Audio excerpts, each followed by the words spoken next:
So before I kick it off, I'm just gonna preface, in classic me fashion. I figured it would be best if I went into this with as little planning as possible. I think if I try to stick to something, and bad things happen. But yeah. Hello? What's up? Hello. All right. So this will be episode 1 of. Let me turn you guys up. Actually, say something. Let me turn my game down. Someone say something Testing, that was. 1, 2, 3. Testing 1, 2, 3. How's the audio, everyone? You can hear the chewing. I know that. I was gonna say, wouldn't be a Japan time without Roger chomping on something. Okay. It's gotta work. Chomping on some celery. Let me add the fucking lights. They're at like 85%. Okay, hold on. That should fix it, I think. I just want to make sure it's good.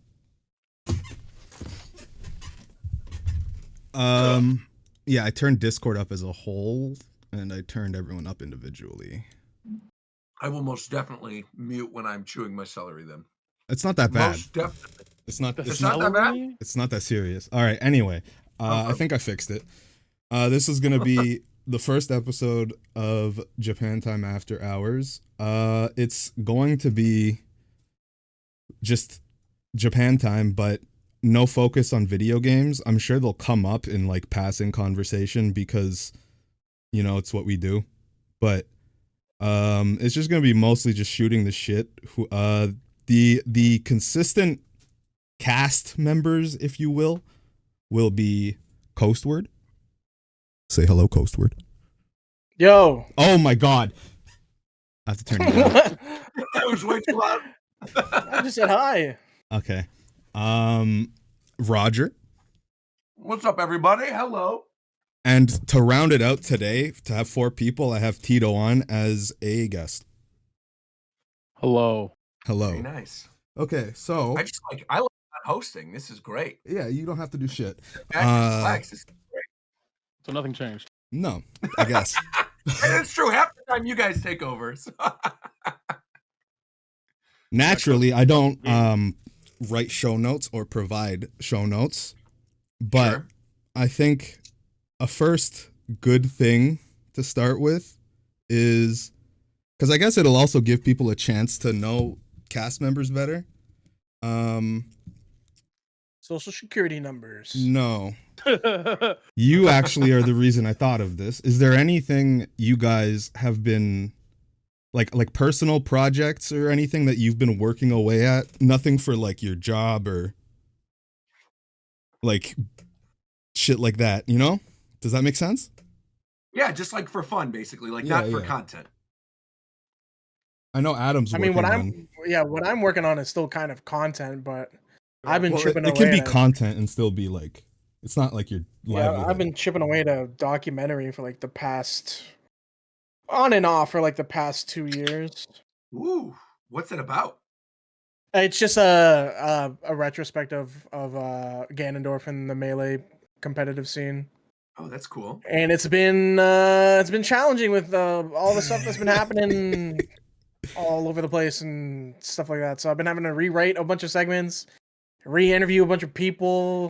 Like, yeah. Yeah, it's disaster because like most people that played Ganon for some reason ended up being weird, like very bad weird. Oh, wait, really? Yeah, like I can count like there's multiple people that are not like, it's double digits. Honestly, I can think of where it's like there are really problematic issues that have come up with Ganondorf players. yeah. I mean, he is the king of evil, so it does kind of make sense. That's funny is like that's literally like, yeah, like a play of words that I kind of interwoven into the documentary. Sure. Yeah, it's crazy, honestly. It's still been fun working on it though. That's the upside to it. And you've been working on it for 2 years? Yeah. Do you want On to and have it off, out this really. year? Yeah, my goal is to have it out at least before July. Okay.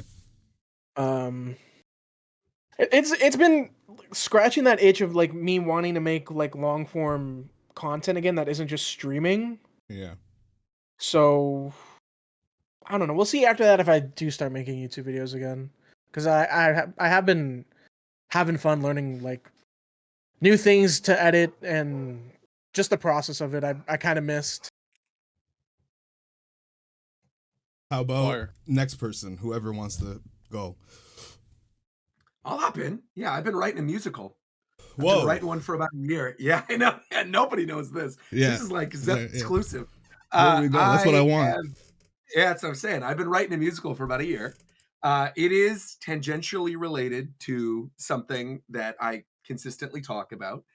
It's not a One Piece musical, so don't worry about it. It's not anything One like Piece that. musical would be crazy.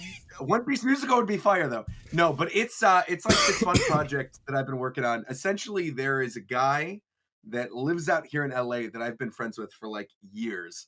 And he like works professionally making music, doing like orchestrations and things like that. And when I was on a trip last year to New York, I met somebody else who is a Broadway actor who very much was a huge fan of my YouTube channel and was like, oh my gosh, I would love to be a part of this thing. And I was like, let's try to make something happen. And That's then sick. I met somebody last year in Japan, actually, that essentially was like, we can probably get your foot in the door if you want to make this thing with the people that you have involved. So I'm like, okay, but now I got to write this thing. I'm not, to be fair, I'm not writing like the music of it. The music aspect, not what I'm writing. I'm writing the book portion of it. Well, yeah, you get like a But essentially professional. I'd have like producer credit and Yeah. stuff. Yeah. And Are you doing the thing where you're writing yourself as the lead and it's like no, I'm not in it. This is not like a thing that I'm in okay. so at you're all. normal. No. Yeah. No, I'm He's certainly not Lin-Manueling it. I get it. No, I'm not Lin-Manueling it. No, I'm not giving away my shot. No, I'm not doing that. But I am working on that. That's been like a fun little side thing for the past year. I have no idea when that's going to surface. It will probably literally be years, knowing the process. It will be It takes years quite to a write long time. Probably like my 40th birthday. You'll hear something about that. I just turned 35, so like 5 years from now, maybe you'll hear what's going on with this project. Well, you're in the perfect spot for it. Literally, yeah, literally. And well, I would say yeah, New York if you were New based York. in New York. Yeah. well, I'm not. Yeah, well, there's like again, there's stuff in relation. There's a lot to of it. really I think good it's easier to get started classical there, theater. and then New York is like Yeah. where you go. Yeah, exactly. To, You're not like the show would Yeah. not like be going to Broadway. You'd have to open somewhere else first, and obviously like there's a lot of different theaters that are here in LA. So it would probably test here before going off Broadway and then eventually to Broadway. But the no, it is actually something that I've been pretty hard at work at for like a year. The very few people know about. I like never talk about it. And the only other two like essentially have to get done for Switch 2 or like for anything this year on my YouTube channel that I've been working on. One is a project that Reagan and I put together last year where we're putting together like a national dex of Pokemon cards where the binder is like every single dude, which That's is fun. fun. I was thinking about that, like what was the last expansion that came out before? Oh wait, yeah, aren't you doing it? No, I think you've talked about this on your stream before. Where I have aren't you I've doing talked it in about such a little. way where it's like your favorite art for that Pokemon? Right. So it's the favorite art for that Pokemon, and the card has to be bare minimum reverse foil. And Oh, that's cool. usually it's like, an EX or a retro hollow or like something along those lines. But it has There's to some be cards you holographic. can't do with that though. No, there are some that were incredibly difficult just for the first 151. Like Metapod was one, Weepin' Bell was another one. Bro, Metapod and Weeple, we were scrambling to try to find the right cards. Can't you not? What about Kadabra? Does Kadabra have a reverse? Kadabra has a reverse. Yeah. Oh, In fact, Kadabra has an art, I believe. Oh, did Kadabra get a reverse in Generations? I believe he did. Yeah, the Kadabra that I have, I actually think is a shiny. I mean, I could pull Isn't it up there and look while you technically guys are going on the other one. there's technically a hollow for every base set because of that one release, right? Yeah, Because of technically, yeah. 151, exactly, Yeah. which is what Correct. I think that's the one that Kadabra is from 151. Yeah, what I was planning Um, on doing was I was gonna get like a binder and like I wanted to collect every single card of Electabuzz and like Elekid and Electivire because they Oh, don't that'd have be that many fire. You could cards. totally And I do that. looked it up on like TCG Player and stuff like It's that. It not a was super popular guy, so yeah, No, it was honestly fairly cheap, but I didn't want to just outright buy every single them. I for bet it. No, of Elekid course. stuff costs the most, huh? Elekid No, probably does no, 'cause it No, Electabuzz, gives- Oh no, Electabuzz Electabuzz costs. because base set. Really? Yeah, Yeah, Electabuzz Oh, costs the maybe. most. Because Electabuzz are usually actually playable. Electabuzz also has that really good promo card from the first movie too. Electabuzz has the base set, and then there's the Giovanni's Electabuzz, which is like one of the more expensive ones. I saw they're starting to do that Nice. again. I saw they did like Proton Spidops in the set that's coming out. That's gonna be sick. Um, Yeah, so we've been doing the national decks, and that's been fun. We finished the first 251. We're officially through Kanto and Johto, so now we're moving on to Hoenn. And that's where stuff starts to get tricky and also starts to get expensive. And I'm Yeah. very much like you, where it's like, look, I'm saving money to buy a house in Los Angeles. Look, I'm not spending money on Pokemon cards right now. Not doing that. So so the ideal is basically to take all the different sets that we open or all the other duplicates, go to like Frank and Son or Swap Meets or whatever, and then essentially like trade up to get whatever the cards are that you need. And yeah, so that's been a fun side project. And then the only other like big side thing, which will eventually be a video on my YouTube channel, but I've been talking about this for a long time. Last year in Kyoto, I stayed for 3 days at Marufukuro, which is the Nintendo hotel inside of the old Nintendo headquarters. And I'm also semi doing like it is kind of a documentary for that because I wanted it to be like a vlog from the hotel, but I wanted to do like a history of the building and like of old Nintendo and what they did. it would be the you know, perfect prior chance to. Right, exactly. Right. And that's just been something that like I've been chipping away at, but I have been able to finalize it because of how crazy busy this year has been. Damn, So, Obi. yeah, I know. Obi's going. He's excited about the Nintendo Hotel video. But yeah, that's what I've been up to, man. What about you, Tito? You've been doing anything? Yeah, I mean, working on an album will probably be the big one. Yeah, I but knew you did music.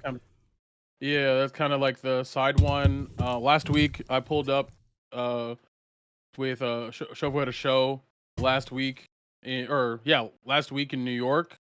With A a couple show of he other does people. live. Yeah. So sick. we did. So he had a live show last week, and I was like a guest thing. We did a song and kind of really. I love performing live. That's a majority of the music that I've done historically. So whenever I get a chance to do it, I'll drop everything and I had go. no but fucking idea he did that. Actually, yeah, he didn't promote it that well. He'll tell you that. But people showed up and it was really cool. But I think, but other than that, I would say I do a lot of like side shit. So like right now, it's like small things like Light Party Podcast, creating content for FF14 stuff, but it's been dead the last couple of months. And then other than that, it's just actually working on a lot of this D&D stuff I'm doing. I'm running 2 campaigns right now in person, and they're one of them's loosely based on one of them I stole the premise of Shadowbringer and kind of like repurposed it. yeah. Because nobody plays FF14, so it's like a horror based one. But where the bad guys are angels, not devils, and so that's fun. But yeah, I mean, I think for me the big thing for side project content is that I'm noticing that I'm like growing up. I was very curated, if that makes sense, self-curate in terms of the media that I consumed. So like there are a lot of shit that I've never seen that everybody I feel like has seen. So like I recently started watching Lord of the Rings. So I finished the first 2. I'm gonna watch the 3rd one this weekend. I've never seen Star Wars, never seen Titanic. There's like a lot of movies You've that I never haven't seen seen. Star Wars? Oh my No. god. I've never seen Star Wars either. It's shocking. Yeah, there's a handful of people that haven't watched Star Wars. I didn't watch if it. you guys do this is content though. You have to record. Like my content brain will not let you not record yourselves watching. See, Star that's Wars. the You thing have though, to live is I like obviously grew up and Star Wars was still coming out and stuff, course. whatever. But I just didn't care. I don't know why as a kid I never cared about stuff like that. I never I never cared about comics or anything like that. And then when I grew up, I just had no desire to watch it. So I've seen one Star Wars movie. I don't know which one it is. I've also seen one Star Wars movie, kind of half-ass. I don't know which one it is. I always describe it as the one with the lava, and then people who watch Star Wars tell me. Revenge of the Sith. I got you. Yeah. Okay. That's pretty crazy that both Coast and I immediately. Is that the only lava? Yeah, no, I mean it's the one where it's a prominent role in the movie. Yes, that's why I use that specific phrase to describe it to people, because I never remember which one it is. But I just go the one. To be fair, what's the other, like, if someone said that, what other scene would you like? All I could think of was like episode. It would be some 7 niche or 8. shit. Yeah, I guess that's true. Actually, yeah, I wouldn't be thinking of Force Awakens. Yeah, you're right. Yeah. You're right. So I'm doing that with movies on the side, and then on my stream, there are a lot of games that I didn't play. Like, I've never played a Metal Gear Solid. I've never, like, any of them. I've never played, like, a lot of the games that you guys are talking about that I was not fighting you on these top 10s. It's because I did not play them. Oh man, so, like, I am like jealous for you for playing a Metal Gear game. Metal Gear is so good. Like, are you playing just one? I'm going when I start. I'm definitely gonna play 1. I'm definitely gonna play 3. I don't know if I'm gonna play 2. I would say wait till Snake Eater Delta comes out to play 3. Okay, just wait. Okay. Yeah, I agree. I agree. Just wait. Okay. I'll trust you, but like, because I think when that comes out, that's like the definitive way. Yeah, it looks. Okay. It's one of those remakes that looks like it gets it. Honestly, Tito, if you really like convoluted stories that like, I mean, I play Kingdom Hearts. Yeah, well, it's like Kingdom Hearts but politics. Yeah, no, I know the story of. I actually do know the story. So I did for my birthday last year, as this is related, I did a PowerPoint party. I don't know if you guys have seen those on TikTok. Okay. Yeah. Where a PowerPoint party is basically the original premise was you would have a party with your friends, and everybody would do a PowerPoint presentation on their jobs and explaining them to their friends. Jesus Christ. Because the one I went to, we all put like a topic in like a bowl or like a R&D thing, and we did it like that. I think we should do this for a show. One of our shows. This seems like a good episode for like a down week. The problem is, it's like perfect. Yeah, so that's the problem I have with shows, like coming up with shit where it's like, if I have to rely too much on everyone else to like produce the content, it's harder to make the content. Why do you think I pinged you guys 607 times? Because I felt like like if I didn't do it, everything was gonna fall apart. Of course. Oh, no, you're right. Smart. But to be fair, I think that's the best way to do it, because like all of our schedules are obviously busy. There's like 11 of us, and there's always going to be someone. Well, I mean, who are you? Stop counting Fidel. Stop counting. Okay. Because I was like, well, then we'll count Mike. We'll add Mike back in. Sure. But I was going to say, like, there's always at least like 3 or 4 of us around for something, right? Like when we did the Severance talk, whenever that was, like a week ago or something. Like, there's always people around. The problem is, much like you were talking about, Coast, is like getting people to do things. Whereas it's easier to just be like, oh, we're on a Discord call talking, than it is to be like we're producing this thing, Like, I feel like it'll be easier for the trip because there's like a goal in mind and there's content to be made there, and everybody obviously wants to go to Japan. But like, correct. I feel like outside of something like that, where there's a really exciting premise to bring people in, obviously life gets in the way, and a lot of things are obviously much more important than like doing a podcast or a video. So yeah, I mean, for that particular party, my birthday, instead I just had everybody say, do a presentation on literally anything you want. And I have a friend whose name I will not say because he literally works for DARPA, the actual DARPA. And so he have a bunch of friends who are not gamers. So his presentation was, he presented the plot of MGS1 as historical fact. That's so funny. and so he do screenshots and would say, yeah, so this is old like CGI rendering. Like when I say that, like, there were 2 people who very deep into, like, when they fight like up until maybe even after he describes the fight with Psycho Mantis, they were like, oh my god, I can't believe the government hid this from us. I'm imagining, like, those like videos where it's like police interrogations of like a murderer, and it's like 2 hours long, and it's like, here's a 3D rendition It's just Psycho Psycho My Mantis. favorite like version of that kind of prank That's actually great. is when kids show their like grandparents GTA 5 footage and say it's the news. Oh my god, that Yeah. gives me every single time. I love Yeah, that. that's one of my It's so favorites. funny. But yeah, so going back, there's a lot of classics that I just didn't play just because I just didn't play them. I've never played a Zelda game, any of them. Like I'm never actually the played. same as you Wait, with wait, that wait. too. Wait, Yeah. you've never? I've played I like could have sworn you played Breath of the Wild and Tears of the Kingdom. yeah, I've played No, I did not. I've played Whoa. like 4 Zeldas. What were the other ones you played, Zeph? I beat Minish Cap almost. I think I stopped at the final boss, like dungeon. I saved and I just never opened it again. And Okay. Link's Awakening. Oh, interesting. I mean, Oh, Link's and Echoes of Awakening- Wisdom 5. Link to the Past. Hello. I never beat it. I got to. Yeah, Wow. Yes, we did, I didn't. bro. We played it together, man. You glitched to the played it end together. and then left a bad word on That my still counts. television. That still counts. That still How counts. the heck did you play it together? How do you play Link to He the was at my Past house together? and he did a yeah. glitch that like gets you to credits. No, what happened was we were like I see, I 14. I slept over. He was still sleeping, and I woke up and I was waiting for my mom to pick me up. So I booted up his Wii, played Link to the Past, did the speedrun trick in 5 minutes, left the bad word on the like save screen, and then Oh my god, I left the TV on, and then I left. Yeah, it was fucked up. that's so good. a demon, an absolute monster, a terrorist. Oh my god.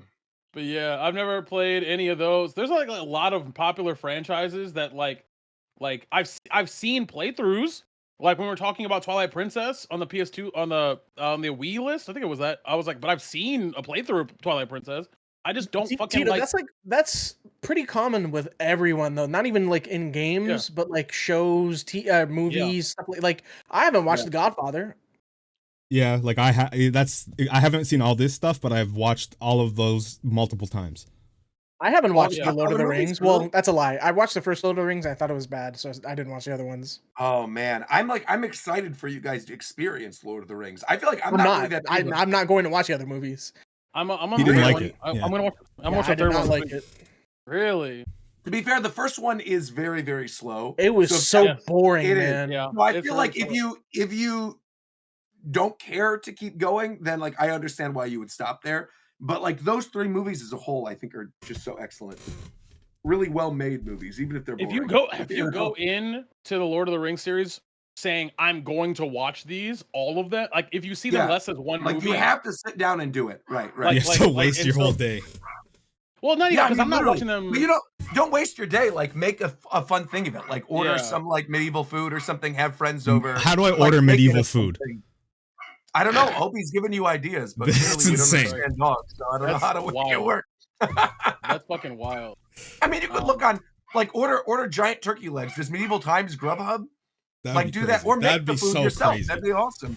Imagine You being the grub up Uber medieval guy that has to go into medieval times. I actually want to look this up. Does Medieval Times Grubhub? I'm That so might. curious. I think They they might. might. Let me look. What the thing that's like really not. I don't know the word I want to use here, but like I don't know about you guys. Sometimes when I'm like, there are these classic games that are preserved in the zeitgeist, in fucking like memory or by word of mouth, and sometimes for me it becomes an FF7 situation where I hear it's a great game and then I play the original FF7 and I fucking hate it. Like, and I just go, this like I fucking hate it, and so I can't like. Were you playing then, like- the like original or like the enhanced I played Steam? the PC port. Yeah, I played the PC port. Did you use like speed up and stuff? I know that's a huge No. issue in the original. So like every PC port or like port of old Final Fantasies have like speed up built in. Yeah. Because Final Fantasy VII, every battle took about 25 minutes.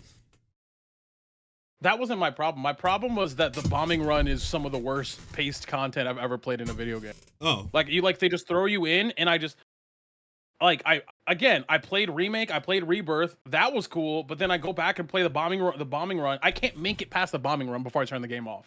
I don't know why. I hate the way the menus work. I hate how I hate how they like fucking drop you in and don't do any it's such like an old game that I'm at the point, maybe I'm just like fucking spoiled, but I just go back and I go, man, fuck this. Like, I don't want to do this. Roger, what's your thing that you've never, the weird thing for you that everyone's seen, but you haven't? I feel like it's hard for you.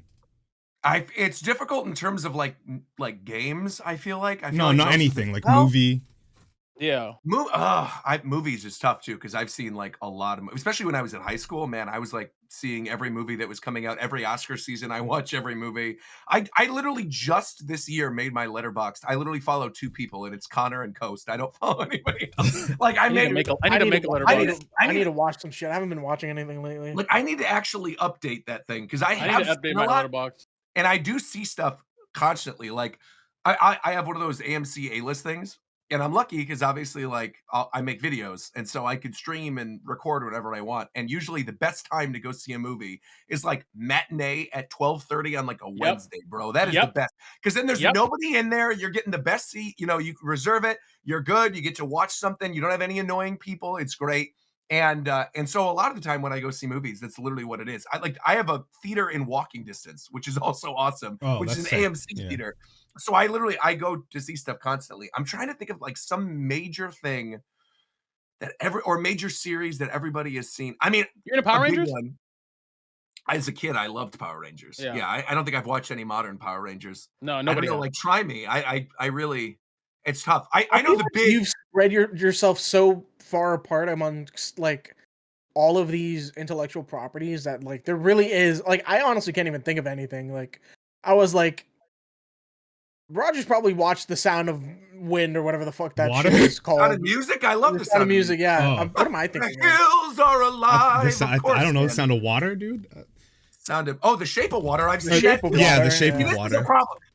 This is the problem. See, they're throwing things at me, and I do actually. I'm thinking of what's that Ghibli movie that has wind in the title? I love it. Yeah, of course, the Wind He's Rises. Definitely seen it. That's what. I'm thinking about that. Seen that too. Yeah.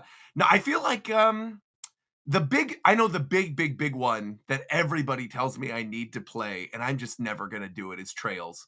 Every single person, every stream says Trails is the best series. You love Xenoblade, you'll love Trails. And I tell people the same thing every single time. I'm like, dude, maybe when I'm in a retirement home. I did the math recently.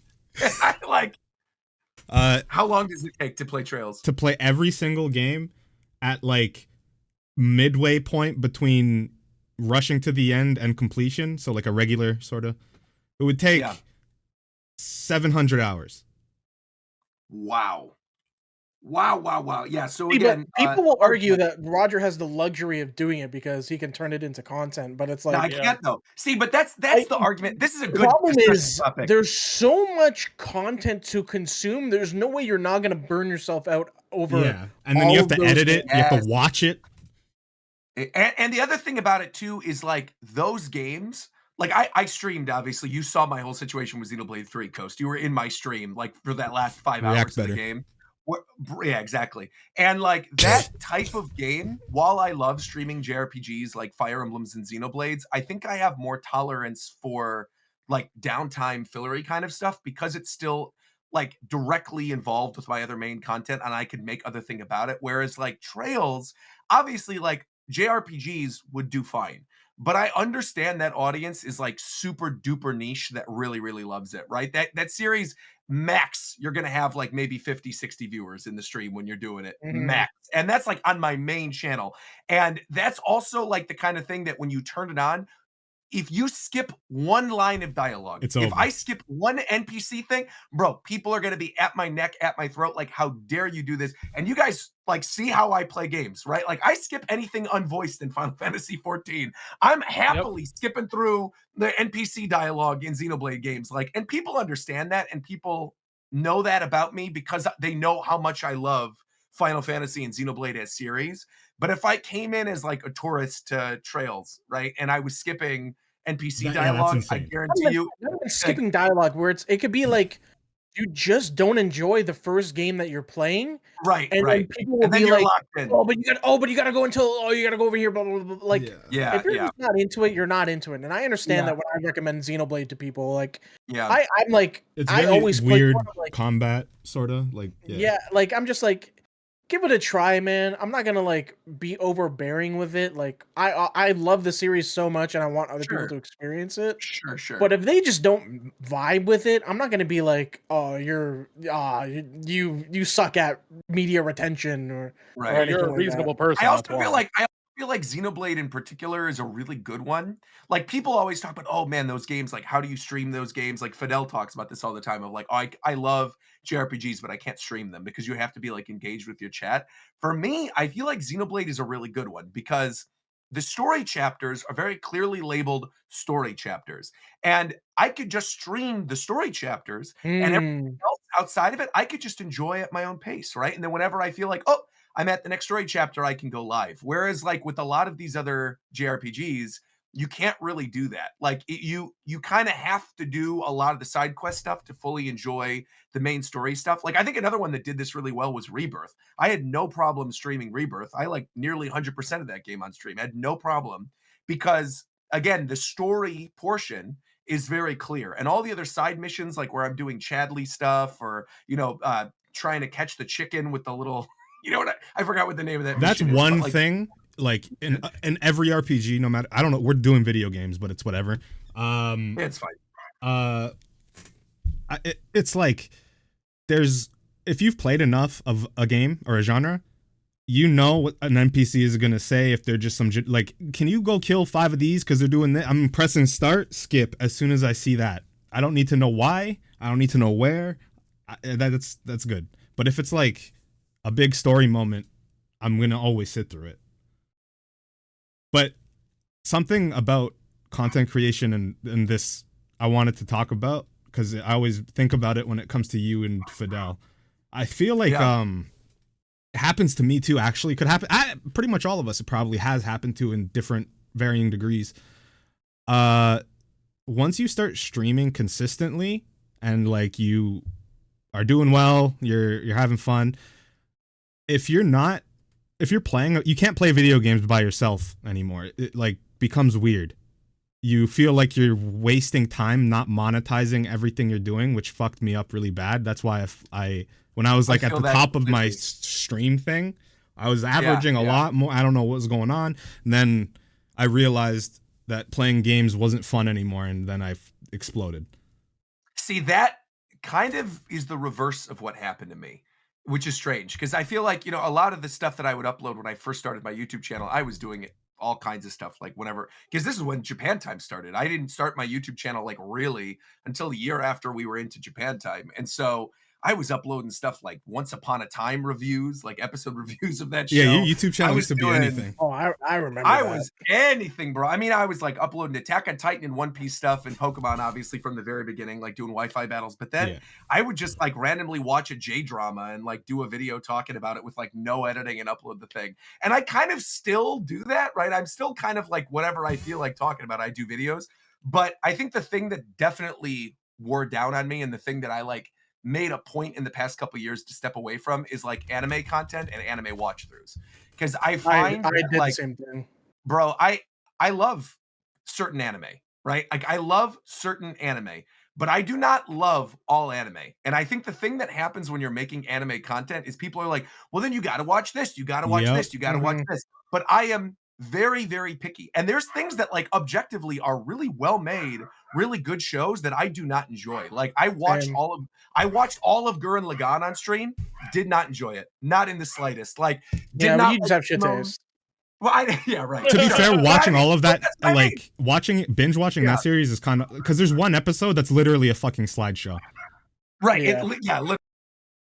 And so there's stuff like that that I think I run into a lot of the time where it's like there are things that objectively are beloved that then I will watch and I'm like, I'm not really vibing with this. I don't really want to watch it. And then what ends up happening is that my audience then gets really upset at me and then they'll move into recommending some other thing or I'll get super into another thing. Like I think Solo Leveling is a good example of this.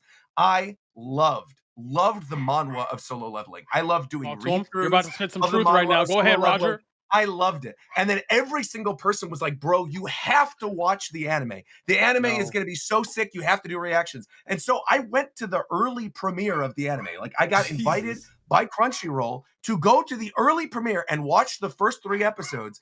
And I came out of that premiere and Crunchyroll was like, So what'd you think?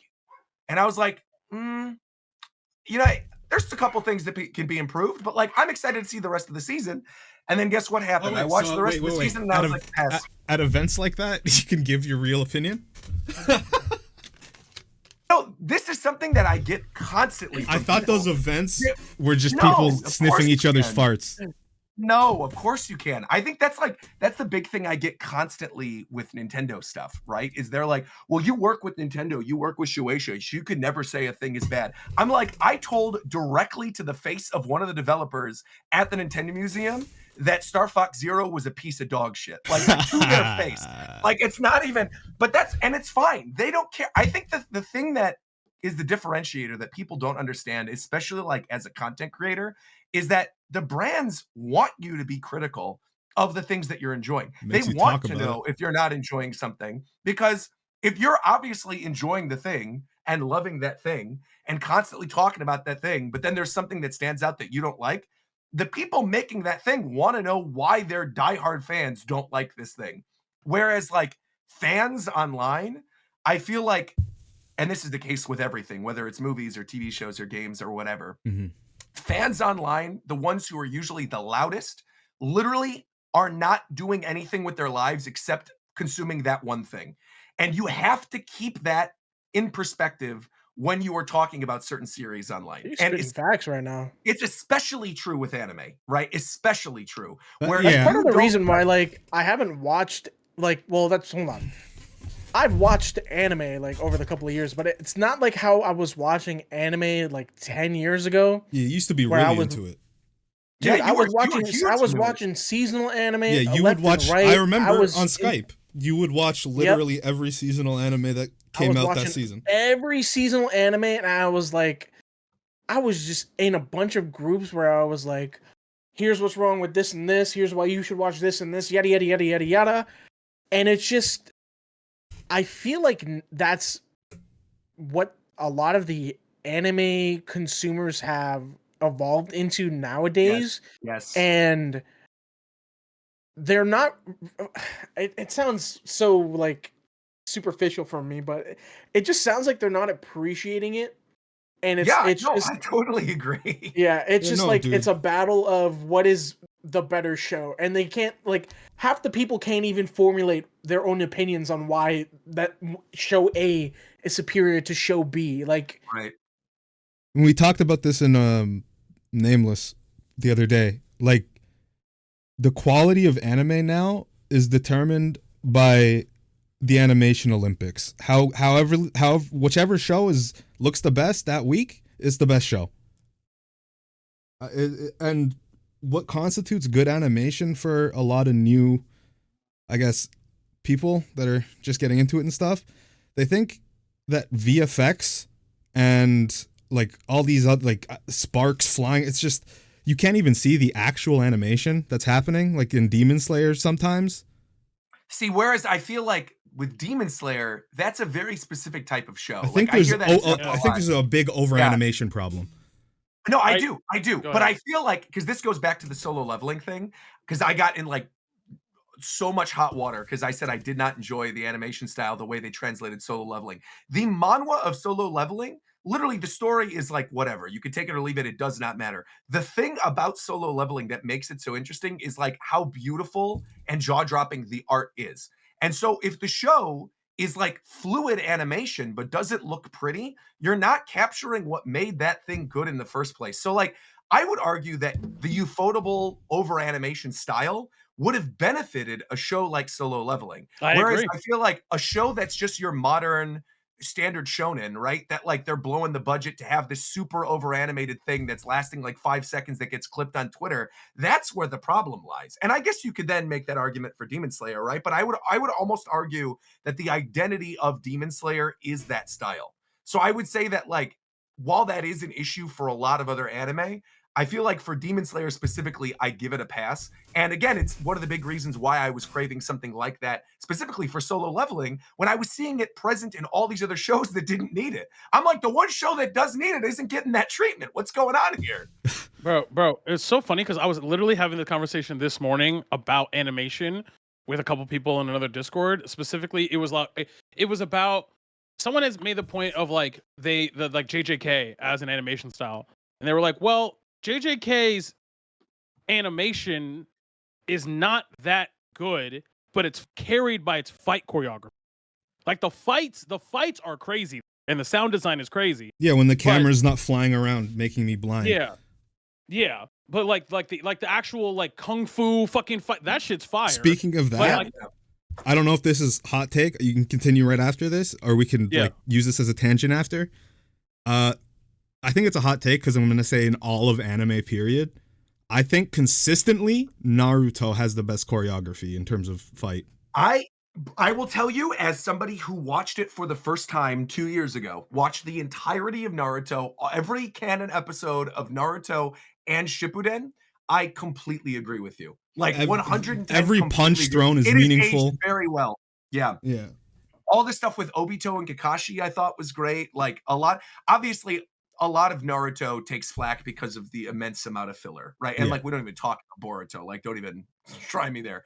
The manga is actually pretty good, but again, that's like a whole different topic of conversation. But I feel like the choreography in Naruto specifically, and mostly in like Shippuden, I feel like mid Shippuden is where it's really, really good. Really good. There are some parts in part 1 that are like destroying things by today's standards. Like I think Sasuke versus Orochimaru in the forest. Oh, fantastic. Yeah. Hey, really, Animator joined. You can stick around if you want. Hey, what's up, Viram? Welcome. Yeah, I just wanted to chime in real quick. I thought I was actually going to be in bed by this point, but I'm still awake. Go ahead, brother.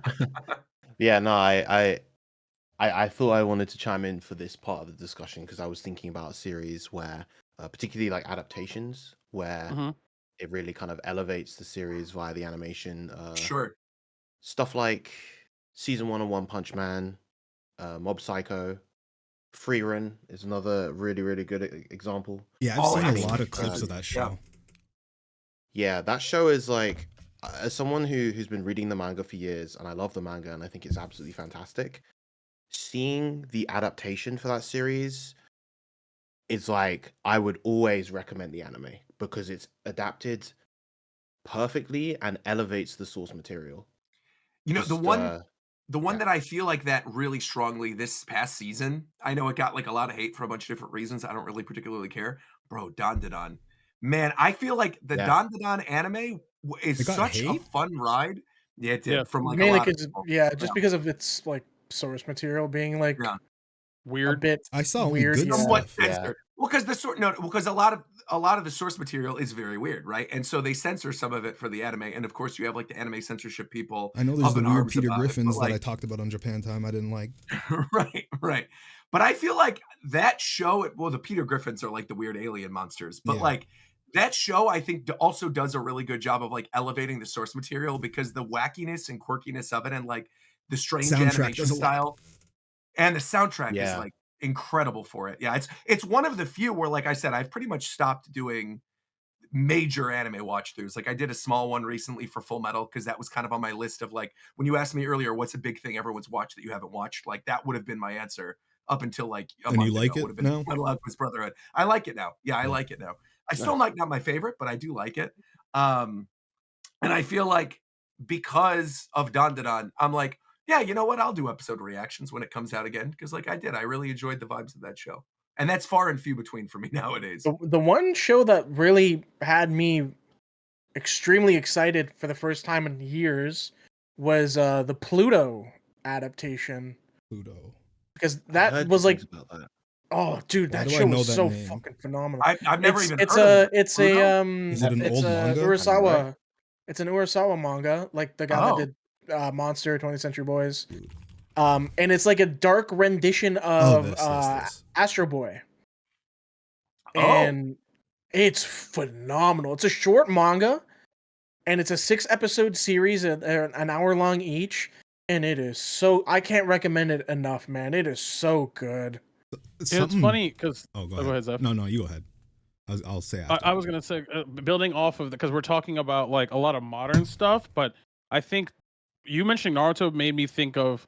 I don't necessarily think it's better. I do prefer it, especially since the remake of Kenshin is incredible.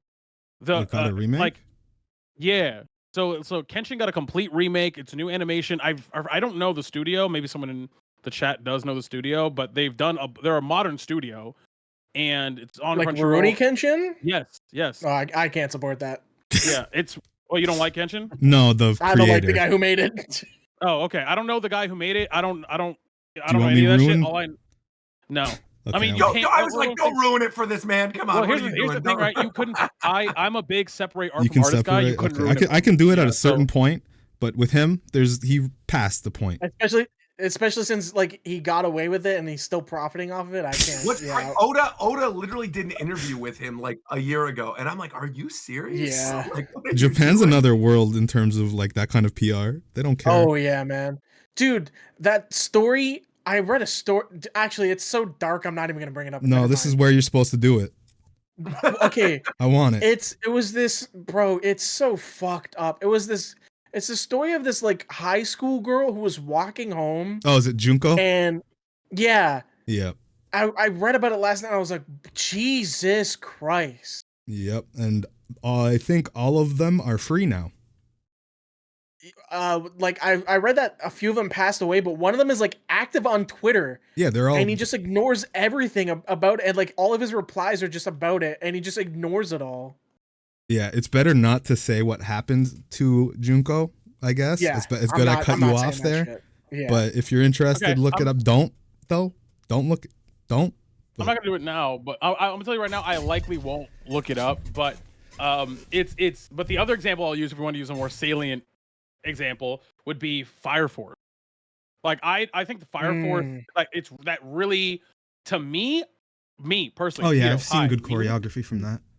I like the animation in Fire Force, and I would equate it to JJK in terms of its art style, but I Sure. just think it's better because because the fight choreography in JJK is better, but I think the overall pacing of these fights, which to me matters a little bit more than the choreography. Choreography obviously includes pacing, but Fire Force specifically to me, I think is just better JJK in terms of fighting. I swear to in God the that art style. For me, the Soul Eater style I- was like made to be animated. Yes. I actually, so I was watching the first few episodes of Fire Force as it Yeah. was airing, like, and I think I got up to maybe like 5 or 6 episodes in, and there was this one episode with the most jarring, annoying storyboarding I've ever seen in any episode of anime I've ever watched, and from there I just dropped the show. I'm trying to remember. I'm also There was, trying to like- remember because I had the exact same situation. I was watching like the first 4 episodes, and I'm like, It man, was- the animation's really good. And then something happened. I don't think I noticed like the storyboarding because I'm The not. only So, bad it thing was I an hear about that episode show where- is the girl gets naked sometimes. Yeah, They constantly did these shots of like characters kind of looking at the sky, and it was just like a big empty sky, and it completely fucked with the sense of space. Where like, because they'd be like in a city, and then suddenly they'd do a shot of a character looking up at an empty sky, and it was so jarring every time. Like, very rarely do I get through like storyboarding. Like they shouldn't have shown the oftentimes- sky. They should have just shown the character looking Yeah. up. Yeah, or even just not had that shot at all because Yeah, it had no place. And so like storyboarding is one of those things where kind of like, I don't know, sound effects or VFX where you only really notice it when it's done really, really well or really, really badly. And that was like a case of it being really bad, and I couldn't watch from there. Trying to Is it remember almost what you like- could- Is it like, this is gonna sound insane, but is storyboarding like taking a still page and quote unquote localizing it until you find the best possible way for that page to play out in motion? Like, So storyboarding is essentially the structure of the shot. It's the planning phase of the shot, but it's translated into couple every like, kind of part of How they the how they show. want to sequence the shot. Okay, okay. Essentially. Yeah, and it's done for both, you know, live action and like animated media. Basically, all kind of any kind of storytelling medium that uses visuals will have storyboards, and how those are constructed is called storyboarding. Do you guys want to hear I don't know if you guys know. Does anyone care about the ending? Because Fire Force is done. No, go ahead. Spoil Okay. away. You want to hear the funniest shit ever that hold everyone was on. like, Please. Chat, there's a stream. Okay. Stream. sorry. Oh, I'm right. gonna give you the 5 seconds. 5, That's it. To 4, get out of here 3, for the spoilers for I Fire think, Force. I think I know what you're gonna mention. 1. Come back in like 10 minutes or Well, let's- something. not even, because this shit is gonna be funny. So you all know who writes, like, the writer of Fire Force and what it's linked to, right? Yep. Right. Fire Force, the end chapter reveals that Fire Force is a prequel to Soul Eater. Yeah. I knew What? that. I remember I knew hearing that that. too. I remember hearing that. Yeah. Like, it is it is like in the creates same world world. of it, right? It is in the But they same do world. it. The They same reveal universe. it in the funniest way too. With It's the so fucking funny. picture. Isn't it like You a reveal baby? it in a picture? Yeah, hold on. Isn't there a baby? I'll find it for you. Yeah. They just show the baby. Yeah, they just show the fucking Soul Eater baby or whatever the fuck. Here it is. Is this it? Let's see this. might be Put it in it. the podcast chat so we can see it. I'll put it in the side chat, and I'll spoil. Yeah. I'll spoil tag it. I think this Okay, is let's it, see. if I remember correctly. What the heck? This is the end of Fire Force? This is literally the final shot? It's like one of the last panels Yeah. What in the world? The baby. where it's just Soul Eater baby. Oh wait, what? They don't. Oh yeah. Here it is. I think this is like the second to last panel. It's Yeah. just, What in the world? it's just Babies. the MC from Soul Eater. It's just the MC. You guys think Japan always does this baby thing in their like sequels because of their birth rate? Like to try to get people to have kids? Or just like it's an interest they have subconsciously? I don't know if showing the MC to Soul Eater is gonna have people fucking. I was like, No, I meant like on a subconscious level. Yeah. They- Because I saw a they- video Oh, today. boy, I we saw have a to go video on consummate Twitter. our marriage to have the child from Soul I saw a Eater. video on Twitter of some a white woman traveled to Japan with her baby, and it was like Oh yeah, they were all surprised they're about all it. surprised seeing the baby, holding it, Yeah. like taking pictures. Because not only is the birth rate there so low, but apparently babies just don't go outside until they're like 2. Oh. I believe that. That Yeah, I I believe that 100 too. billion percent believe. Well, because so much of the culture, obviously, is like obviously they were up on masks long before we were, right? Mhm. You know, like there's the privacy aspect of things. I feel like people, even like if you look up, I watched a whole documentary about this very recently, so this is why it's like fresh in my mind.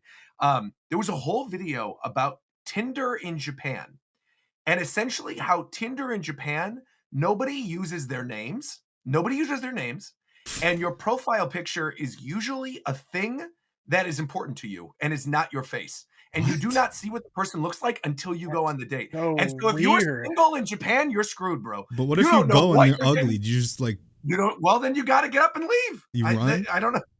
Or you just have to go, look, I got to see this through. It is what it is. As they are frequently saying in anime and J-dramas, it can't be helped. That's like the big phrase in Japan. It can't be helped, man. Bro, which is their funny culture because is that's so like not even a strange. sentence. That doesn't make sense. It can't be helped. It's so funny because I feel, because I don't, okay, so I'm sure you guys may have had similar experience, because I also have a side question that I want to ask Vera about something we were talking about earlier, but where you have a friend who doesn't watch anime, right? But then they want to get into an anime, right?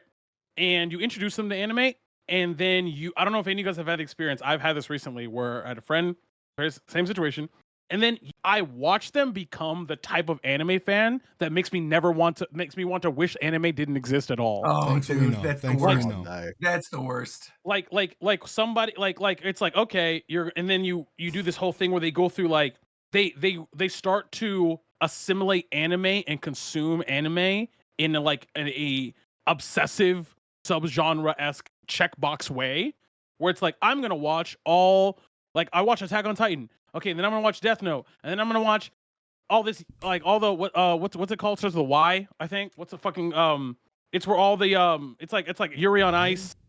Yuri on Ice. What the fuck, Yuri on Ice? No, not You're Yuri. nice is I like haven't heard that the name in ice skating years. one. Yeah. Fuck. Wasn't that show there's a like name didn't it for win an award? Yeah, Roger. Yeah, Yowie. That's what it's called. Yowie.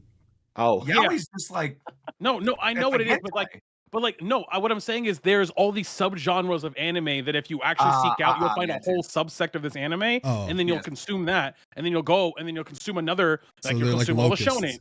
Oh, bro, Yes. I see. Well, I see, and that loops us back around to kind of where we started, That's what I and was saying. this Yeah, whole that's conversation. Because with shonen in particular, again, it's like I love One Piece. I grew up loving One Piece. When I was growing up, I was not watching really any anime that was on like main Toonami, right? I wasn't watching Naruto or Bleach or even One Piece or Dragon Ball or anything.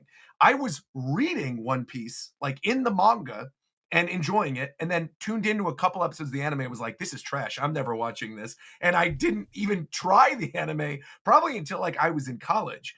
And so the anime that kind of shaped like what my taste is in anime today was what I actually was watching as a kid, which was all the stuff that was on Adult Swim. So like my childhood anime was like Cowboy Bebop, Paranoia Agent, Big O, Ghost in the Shell, Inuyasha, Inuyasha, Yu Yu like all that kind Hakusho. of stuff. Yeah, right. Yeah. Like those were the shows that I watched. I wasn't watching the standard shonen. So like when I started making content on shonen as an adult, right, and you know, watching One Piece and doing videos on One Piece, I already had the love for One Piece from being a kid, enjoying it, right? I had no connection to Naruto or Bleach. So like it was fun going through Hunter x Hunter for the first time or going through Naruto for the first time. But then people assumed, oh, well, now you got to watch and read every shonen. And then I start and try like to watch some of these shonen.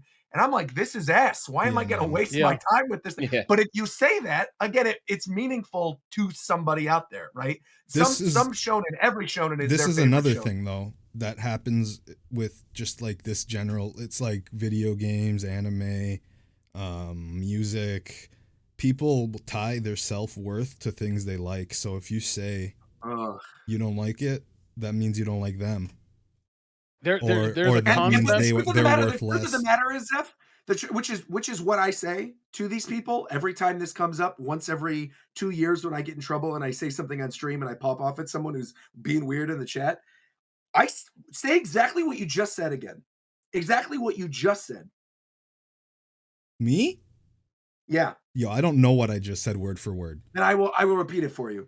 You were essentially like the people who make it their personality. If you don't like that thing, then those people believe that you don't like them. And what I say whenever people say that is you are correct. I don't like those people if they are so annoying that if I just am expressing my distaste for something and they can't separate my criticism of the thing from themselves, you're right. I don't like those people, and I don't want to know those people. There are tons of people on this planet Earth. All right. I'm 35 years old. No new friends. All right. If that's how you are as a person, I don't want to know you. You have no value to my life because I don't want anything to do with you, which is why I stopped doing as much anime content. Well, Roger, it's funny that you guys are talking about this because it's also tying to something that Zeph, I know you're also doing, where when I do one of my like right now, there's a joke that I'm working on for stand up where I came up with this phrase that it's called identity IP. Like it's like this thing of like this IP, exactly what you're saying, is part of who I am. Yeah. And so how it's seen and how it's perceived is how like I am then seen and perceived. So the joke I give is like if you replace the IP with something silly, then you realize, so it's like, okay, if your identity IP is Marvel, but I take that same thing and apply and switch the word Marvel for the word spoon, you understand how stupid you are, because then you go, well, you picked a fork and not a spoon. If you want to go like if you want to go even deeper, it's not really anyone's fault. It's literally just human nature to be this way. It's how religion started. It's how countries started. It's how tribes started.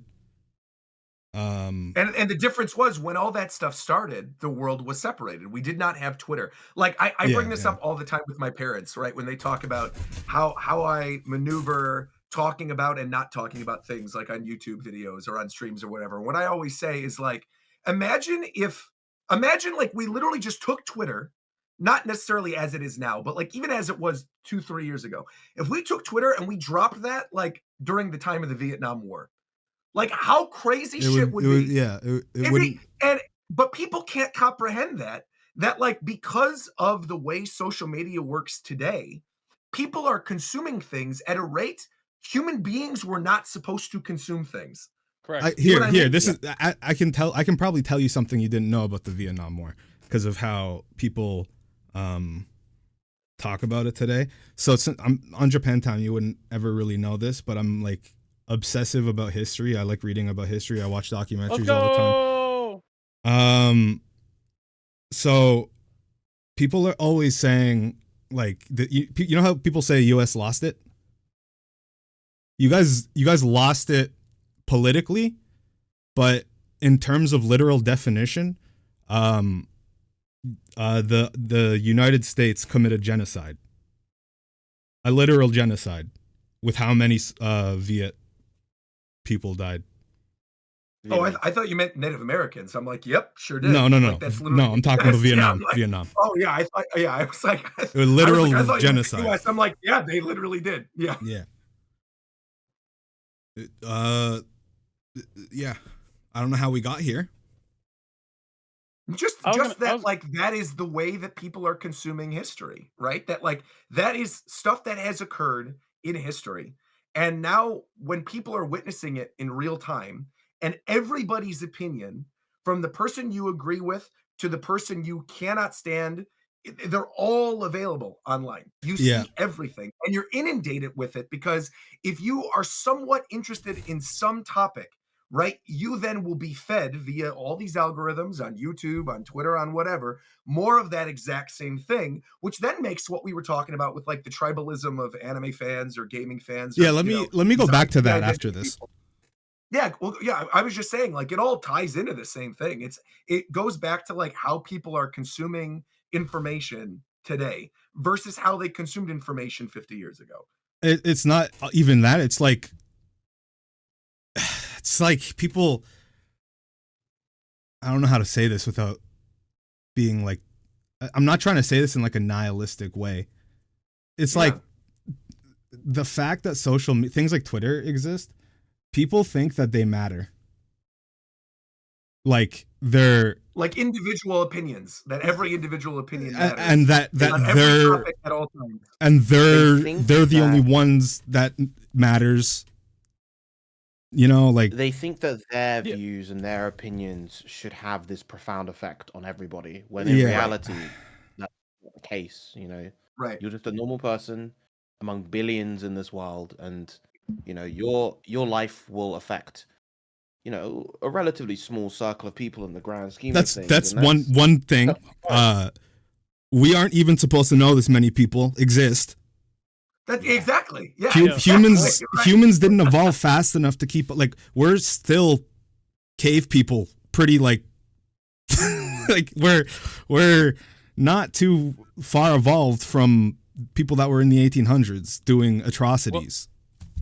Well, it's what something a lot, like, because I took, when I was in grad school, a lot of the things that we were talking about when I was in grad school was this sense of like the hyper individualism, which is kind of exactly what you're describing, is a very Western and modern idea. Yeah, and it's like, negatively affecting everything. Yes, in a vacuum, right? Individualism and hyper individualism, when it comes to running and governing people, is fine when there's like, everybody can feel important, and that's okay if there's only 100 people. But the problem is that, just like you were saying, is that the sense of hyper individualism has only expanded exponentially over the last like 20 to 30 years. But that's fine. But it's only worse because the number of connectivity that we've had makes it worse. Like hyper individuality with an expansion of community, those two things are not meant to coincide with your human dumb monkey brain.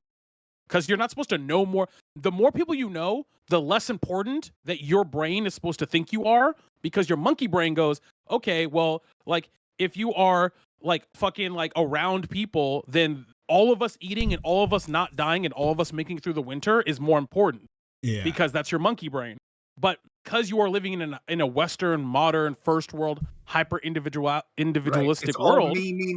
It's everything all me. Right, but your tribe is now 300-400 times bigger than it would otherwise be. So there's a cognitive dissonance because you think you matter, but your monkey brain goes, wait, but I can't matter because I have to now worry about what everyone else feels. But like there's this weird cognitive dissonance that happens. So then people just then decide most often, because your monkey brain is survival.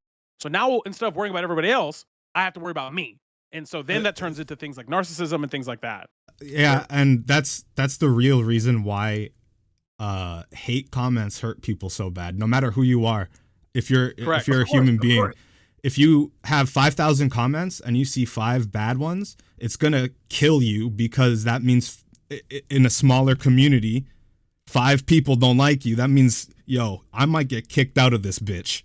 So you need context for that, I feel like. But I'm saying like if you post like a gaming video, you don't have any opinions on anything, but then someone comes in and is like, yo, this dude's fucking ugly for no reason.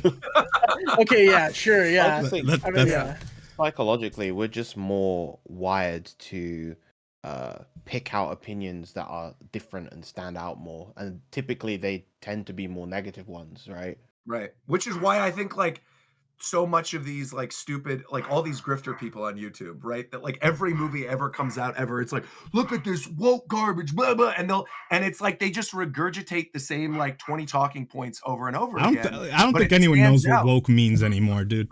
No, nobody. But I'm using it exactly in that context, Yeah, right? I know, Where I know. like it's that people don't really even know what it is that they're saying, but they're just scripting. And the reason it stands out, and the reason why those videos a lot of the time will be elevated to the top and why it fills up people's feeds, is because again, people thrive on the negativity. And I would even argue that the reason why a lot of people leave random mean comments, I'm not saying like if you're leaving a comment that's like rude or critical of something on somebody's video because they did something, that's one thing. Yeah. But like if, like you said, if you're uploaded like gameplay of Hamtaro Ham Paradise, and you're just playing the like, game, it's just the game. There's no commentary, there's nothing. It's just the game. And someone comes in and is like, "Oh, I'm glad your grandma's dead." You're like, "Well, what the hell? Where is this coming from?" It's insane. Why would you like? It's clearly coming from their own place of, not, I don't even know like really necessarily the right word, but it's like that person who's leaving that comment is doing it to try to self-medicate something within themselves, but in actuality, it's clearly not helping. Projecting. I don't want to keep shitting on the general human race, but we I don't hates us clearly. I don't know how many of us. It's a really ridiculously high percent don't have an inner monologue or something. So I don't know how they think or like reason. They're on another level. So it's like they don't, when you think, can you like sort of hear yourself or like, yeah. There's people that can't. There's people that can't do that. I'll be sitting sometimes, like Reagan said, she'll get back from work sometimes, and I'll be editing, literally not streaming. I'll be editing, and I'll be talking to myself while I'm editing, and then she'll like knock, and she'll go, "Oh, I just wanted to knock," and I'm like, "Oh, come in. What's up?" She's like, "Well, I was knocking because I thought you were still streaming." Yeah, it's 30 to 50% of people have an inner monologue, while 5 to 10 report they don't have one at all. But I can't even imagine not hearing myself think. Yeah, you know what I mean? Like I can't even imagine what that's like. So I don't think you're more stupid or anything inherently because of that, but I can see how you're more susceptible to propaganda. Me? No, like if you don't have an inner monologue, you're probably more willing to Oh. accept things or something. I don't know, dude. I don't even know what the hell we're talking about. Did the Nintendo propaganda get me? Is that no? That's on the second. On the second, it's coming. The human brain is just weird, man. Like, dude, I've been binging TikToks about like space stuff recently, and like, I had this one video pop up where it was talking about like megalithic discoveries because of that. Did you guys read about or hear about that pyramid thing where there was like the tomb? They found something under the pyramids and it was like this giant like thing underneath. I don't know what it was. Apparently it was ancient alien stuff. It wasn't ancient aliens. It was like there was this ancient civilization before the Egyptians that made the pyramids, and there's like 2 kilometers of structures built. Is this a conspiracy theory? It is because it got proven false. Like, Because I was about to say we have millions it of wasn't dead slaves as peer-reviewed. evidence. It wasn't peer reviewed like info. Like, regardless, I had a TikTok like that pop up, and I went to the comments because I'm like, oh, I'm so curious, what these people are thinking. And one of the comments was, oh, if you think about it, a lot of the like folklore and stuff from back in the day were probably just like schizophrenic people, Yeah. and they didn't like. Yeah. Have you ever Like for real? Dude, if you've ever done any sort of psychedelic, you have thoughts like that, or you see like weird things, and you're like, oh, Yeah, you see like a shadow person in the 1800s. You're like, oh, that's got to be real. If I did acid or something in the 1800s, and I saw the last time I did something, I saw like a being in the top right corner of my room floating, I'd be like, oh, that's God. Yeah. One thing that I was just thinking about is like how do people who have been deaf their whole lives, like how do they, because obviously if you And never blind heard too, you mean? sound, Like blind less, but specifically deaf, because if you've never heard sounds, then the process of thinking in your head, you don't really have an inner voice. Sure. You do don't they even know what think you in, sound like. Yeah. sign language? Does all the thinking visual So in their head? maybe deaf people can hear, quote unquote, hear their own voice because it vibrates on their bones, so they could feel like vibrations. Because like that's how sound is. So they could probably tell the pitch of their voice or something at least. I think it's comparable to being blind though, because when you ask blind people what do they see, it's like it's not black. They always say it's nothing. Like they see nothing. Right. It's like the best way I've had someone. That's the best way I've had it described to me. So when I was teaching, I had a deaf student who they were deaf not from like they were deaf because they had not, they weren't born deaf, but they became deaf through they had an accident. That's the word I'm looking for. Sorry. Okay. So they weren't but they were deaf really early on.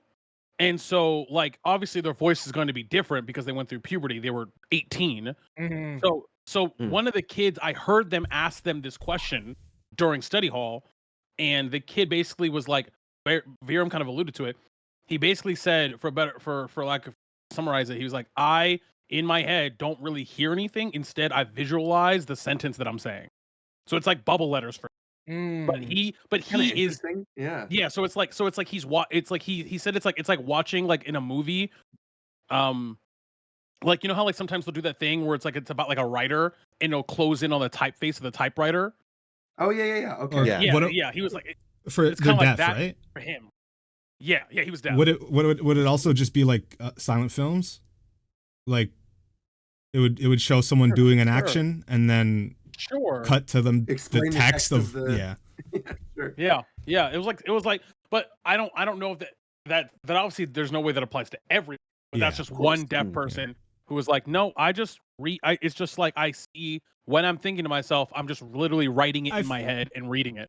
I feel like at this point we should have a definitive answer for these things. I don't know why it's always like, I feel like with how science is and we can just like have like huge groups of people to do like sample size tests and stuff, we should be able to know what like people blind from birth dream about already. Like I feel like it's always Seth, we need to we need to understand what Shrek flavored Cheetos taste like. That's the important thing. Shit. That's the question.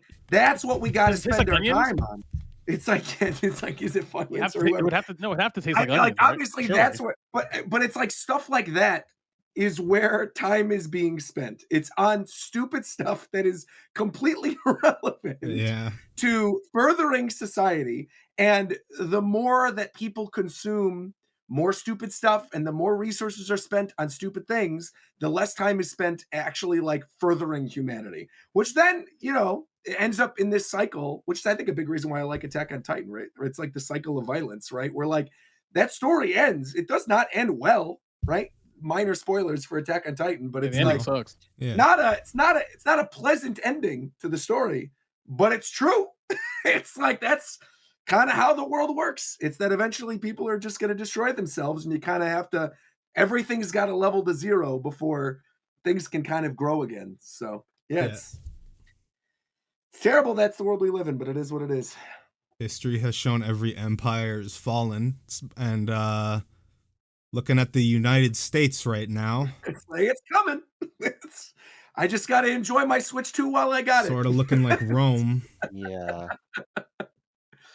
It's the thing of like I've been watching a lot of like historical think pieces and like what are they called, video essays of like from a lot of people who are like doing what's called like modernistic history, where it's like they're taking like a more modern approach to things that people have long agreed or understood from like things like Rome and things like that.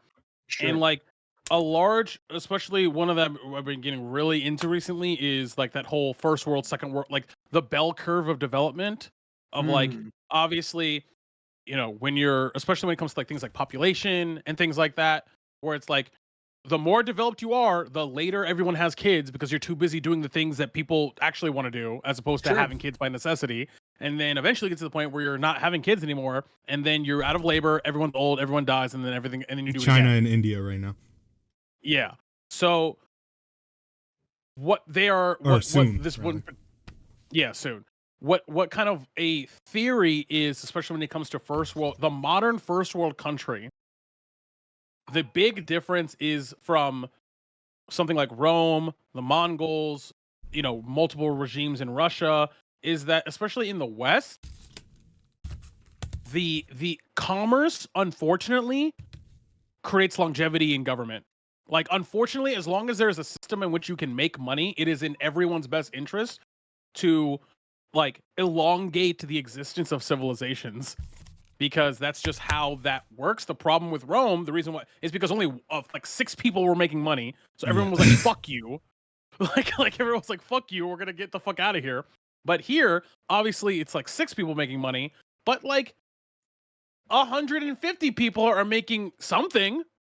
So it's like it's just, unfortunately, commerce is like, unfortunately, capitalism is good for long civilizations. That's just the reality of how I it don't works. understand how Like- people that are against it don't ever have a good argument, and then they turn into a communist, and then Like unfortunately, if your objective is, I want the civilization to be here for hundreds of years, the best way to do that is to let people make their own money.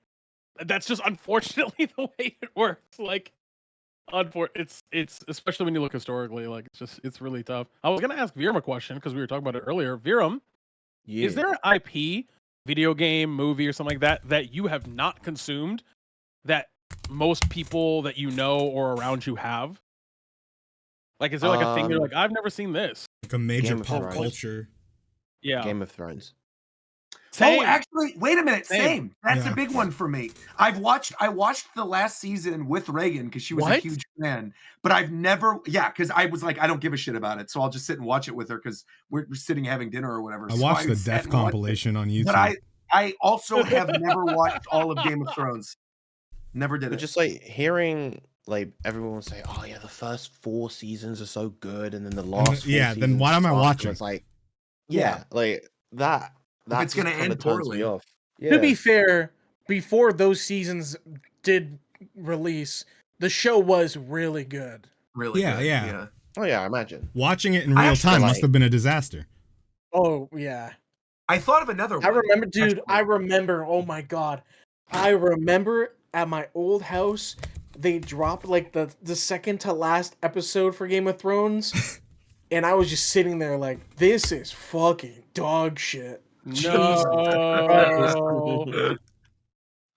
There's another one, Roger. I did actually think of a big long running thing that's like a cultural phenomenon that I've never touched. Walking Dead. Never seen I- a I- single episode of yes. Walking Same. Dead. I've seen an That's episode. I've another- seen season 1. I saw season 1. That's another case of it was really good, and watching it in real time was a fucking nightmare, man. Man. I believe it. There's a lot of that shit. Like, again, there's especially when it comes to this kind of like pop culture IP, where it's like, okay, like for example, Titanic. Never seen it, but do I need to? I don't think so. Like I get it. No, Like, Titanic's a pretty good movie. Titanic- That's a pretty good I'm movie. sure. I'm sure. But like the thing is, like I'm not gonna gain anything from from watching it in terms of my. I get it, Jack. There's enough room on the door Really, for Jack. it's I a get girl it. movie. I saw. I have to acknowledge this. I saw a Uber Emperor in your chat, Zeph, who also said, "I guess mine is Doctor Who." So I have a somewhat funny story. Mine is also Doctor Who. Doctor Who is another one I've never watched much of at all. However, when I was in college, I pretended to like Doctor Who to date a girl because she Yeah. was super huge into it. So what I did is I bought, before she came over to my house for the first time, I bought a Jesus TARDIS cookie jar, Christ. and I went on the wiki and I That's just rude. scrolled through episode Yeah. No, explanation. that's facts, Roger. You're Dude, fucking Roger's a demon. And then she came over and she was asking me like what my favorite episode was, and it just happened to be the one where like David Tennant turns into Matt Smith.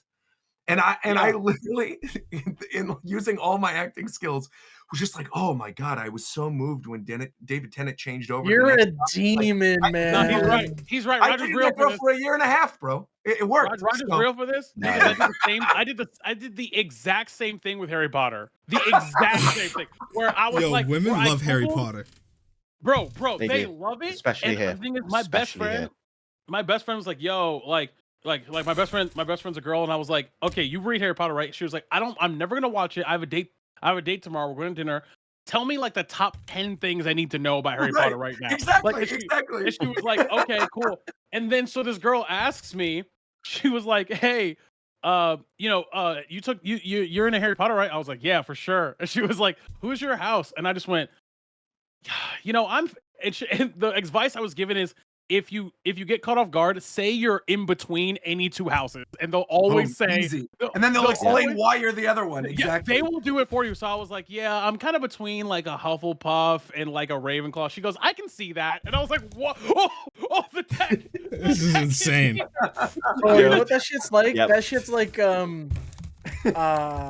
star signs, man. Yes, bro. Yes, exactly. Like I'm Oh, an see, I Aries. actually- Of course you are. I do kind of like anytime, because a lot of the times Reagan's friends are huge like star sign people. They all love talking about Oh star signs. no. And so Space we'll be out. magic. Space magic. No, but as I call it. actually, legitimately, like when I'm out to dinner and like we have a big group and they're talking about it, I do actually find it like fascinating because obviously there's so much confirmation bias that's in there, right? Like you say these 20 things and you go, oh, but that thing sounds like me. But then every once in a while, like when you got a few drinks in you and you're sitting around and talking, and it's like, yeah, anyways, like I'm a Pisces, but I'm a rising Leo, and the people are like, oh, that makes sense because you're theatrical, but you actually like to be at home. And yeah, What you're I really a moon wanna Virgo do- because it's funny.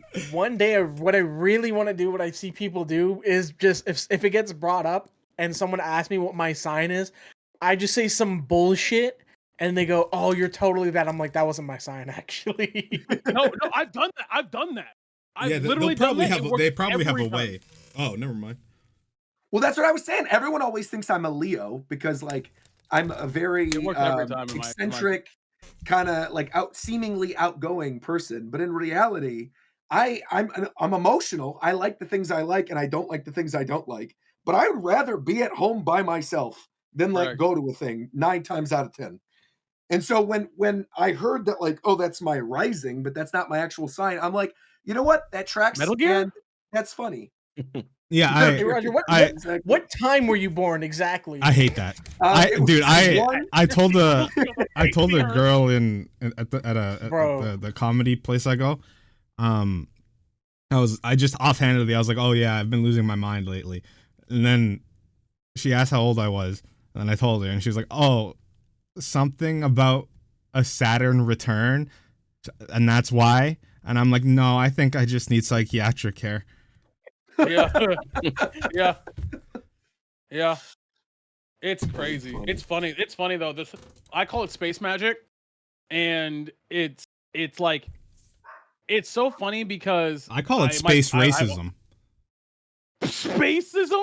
Racism? I have it written down. It's because they it's literally racist. Like they'll stereotype you It based. is. Yeah. It is. There's people who say I won't date blank, and it's like, okay, Fact. The that's thing is, space racism.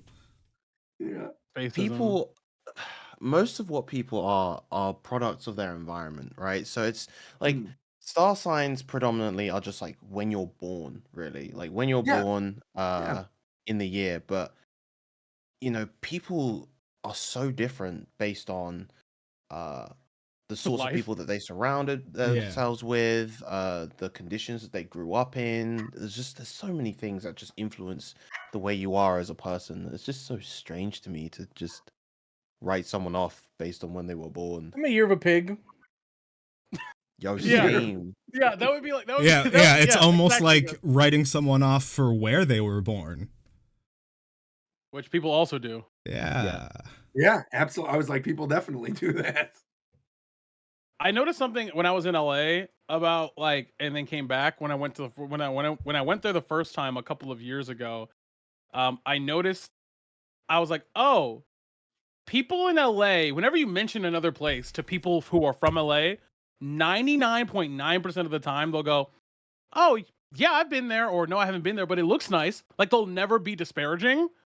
But if you talk to Mm. anybody else about LA, they will always have the most visceral reaction. Either fuck LA or I love it. It's never like, oh, it's fine. Like you Which like is it's maybe that's why I thrive here, because that's how I am as a person. I yes, either really like something or I yes. don't like something at all. I would And agree, Roger. to me, what I feel like with LA specifically, when I hear people say how much they hate it a lot of the time, I think people go into LA thinking that people are like inherently good. And as someone who Yeah. believes most people are blank slates and can become good or bad, I don't think people are born inherently good. I think a lot Again, of it's all people in product of the LA environment. compared to other Yeah, places are bad.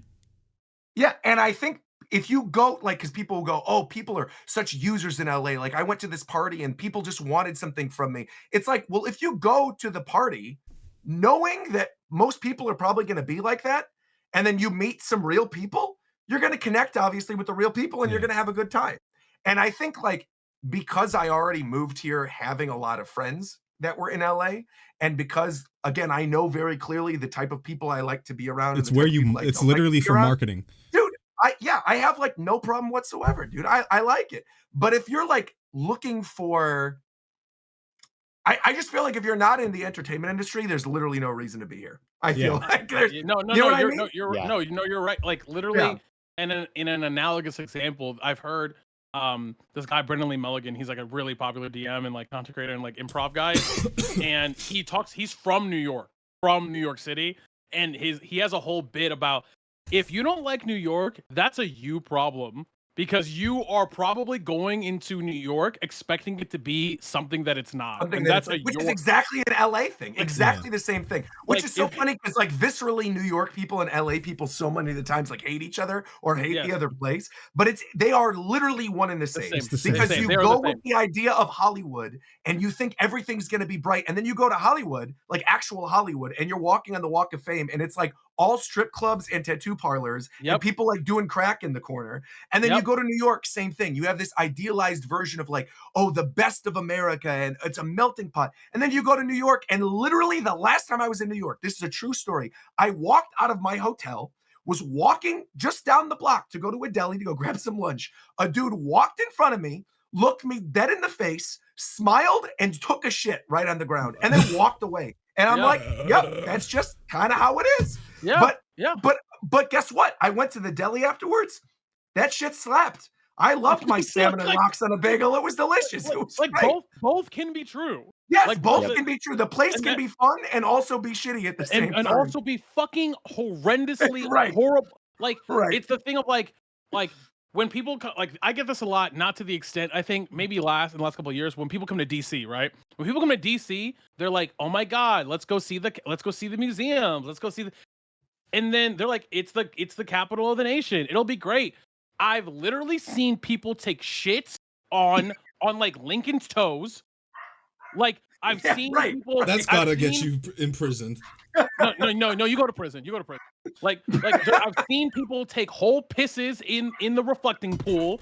I've seen people literally vomit in front of the gate to the White House and just walk away.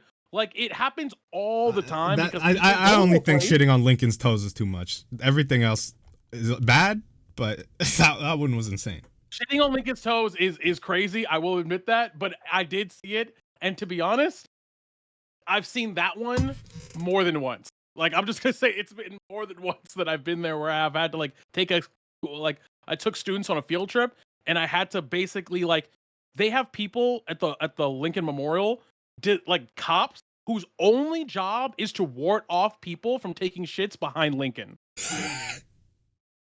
That's their whole job. That's Bro. actually amazing. Their It whole kind of just sounds like every location that is like There's every serial major shitters. location is just getting bad, man. Because every Yeah, I mean, it's every just- major It city is is an like eclectic that. mix. Yeah, of It's course. the same with London as well. I mean, Of course. Same with London- Toronto. London is a massive city. Yeah, We've got, I yeah. mean, considering the size of the UK and England in general, London is a really, really big, densely packed city. And so we have loads of different boroughs, loads of different cultures, and you know, you get like the prettied up, dolled up parts of London. You go into Central, you see the West End, and you see all the cool parts of Central London. But there's so many like boroughs in London that are just shitholes. Of course. And I that's really wanna go every to major London. city, I feel like. Toronto has Anywhere you like go in the world. fucking the CN Tower and like the lake and like a whole bunch of stuff. And then we have like the most popular McDonald's. We have Wait, really? like The most look up popular Google Spadina McDonald's. And That's look it's at all popular for the stories. wrong reasons. But You I know go- like The largest there's an McDonald's. abundance of homelessness and like there's crackheads on every corner of the street now and carjackings and shit. Like it's crazy. It's crazy. Spadina McDonald's review. I just pulled it up on TikTok. Oh yeah. Oh my god, those are gonna be so funny. Review is I'll link it in crazy. here. I linked it in the side chat. I also linked in the side chat the video of the girl talking about Tinder in Japan and how people just like take photos of like statues and of their food, and that's their photo. And Yeah, also, no. breaking news. Oh yeah, by you the way. posted Wow. breaking news. This is breaking news. The Rizzler officially has approved Donkey Kong Country Returns. Hashtag Nintendo partner. Oh W. Hashtag Donkey Kong Country Returns. The Wait, Rizzler has Nintendo posted- The partner? Rizzler's a Nintendo Yep. partner. He Oh my god. officially collaborated with Nintendo to let people know that Donkey Kong That's Country funny as Returns fuck. is Rizzler approved. Yo, This if you is splendid see Oh. news. if you see Rizzler at the Switch 2 thing, you have to take a picture with him. Oh, 100%, dude. Yeah. I'll do the face. I'll The do it for big Riz. I'll say Rizzler, could you just do this for me? Could you say Japan time starts right now, and then we'll do the face? It's Oh gonna happen. hell bro. yeah. It has to happen. That reminds me. Thank you, Roger, I did do one of those at Shofu Show. I did do one of those. That's amazing. Warchip and I did one. We never even used that one yet. I gotta post it. I forgot because Tito said a word and I just remembered it now. Because I've had it for so long and I keep forgetting to show people. If people are ever interested in watching video essays, I made a YouTube playlist that has a bunch of like videos that I personally love. I think it's about like 40 videos on there. So if you're ever bored, hit me up. I can send you that playlist. You can peruse through it. There's some good shit on there. I would definitely want that, but I also I was thinking of doing something because I've been kind of starved for content on my stream because all the games that I play are multiplayer based, but like they're not competitive. Monster Hunter, FF14, and then all the roguelikes I play, none of them are out yet, or I've played them to completion. So I'm thinking of doing a thing where I'm gonna ask everybody on Japan Time to recommend me any game they want. Like I want them to recommend me one of their favorite games, and if I haven't played it, I want to play it. So Are you asking right now? yeah, Yeah, the Xenoblade trilogy. Go ahead. Oh, That's Go pick a game. okay. Ooh. Roger, you pick one. Viren picks two. I pick three. That's All right. crazy. Well, There you go. Yeah, let's do that. I'll say Xenoblade 1. There you go. Come on, man. It's hard. It's hard I'll for spin the me block, to but, do like, that because I can recommend you one of my favorite. Like I can recommend you my favorite games, but it wouldn't translate to being a good game for you or as Or a good stream game. Yeah. Um, You know what's a good stream game actually that you should try? This is like legitimately the name of it, Tito. I'm not even kidding. It's called Spanky's Quest. Do you know what Spanky's Quest is? I'm going to need you to explain yourself right now before I get It is. really mad. Do you know what Spanky's Quest is? Have I'm you heard going of to this? get really mad. You better explain yourself. Okay, so Jesus it's Christ. an Not the it's an answer. old Super Nintendo game. It's on the Switch Online service. You could just play it if it's on there, or I'm sure you could emulate it or whatever. And you play as this little monkey, and he throws a ball up in the air, and you have to like juggle the ball. And every time you touch the ball with your head, it turns into a bigger ball. And certain enemies can only be beaten by like the biggest balls. And I promise you, it's fun. I'm not even trolling. It's like legitimately a super funny game. The character designs are really weird, and it's on the Switch Online thing. I'm not even joking. It's called Spanky's Quest, and it was developed by the team that made Harvest Moon. So it's like completely not like anything else that Natsume ever made. What, Spanky's Quest, man? Have you never? I feel like you've heard of this game. I've seen it. I didn't know that was its name. Spanky's Quest. It's Yeah. a crazy name. Like even you have to understand how crazy this Of name course, of course. It Yeah, was now on Game Boy and it was I'm on like Super Nintendo. thinking like really hard about a game I could Have you played the recommend for your Wonderful 101? stream. Have you played the Wonderful 101? I feel like I have. I don't know if I. No, I have. I have. Okay. I Okay.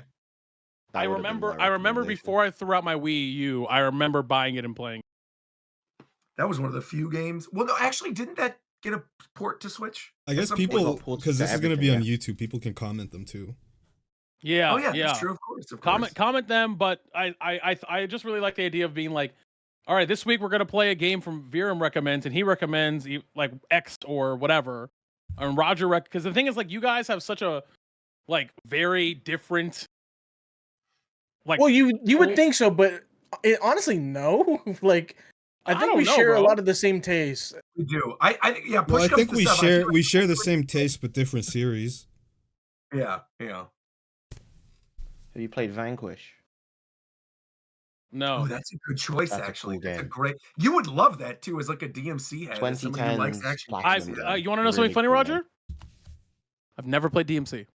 Wait, then why were you defending it so hard during the PS2? No. I've played. I didn't. I played. You talking about the original DMC? I'm talking about any of the. Devil Oh May no, Cry games. I've played. I didn't play 2. I didn't beat 1, and I've played 3 and 5.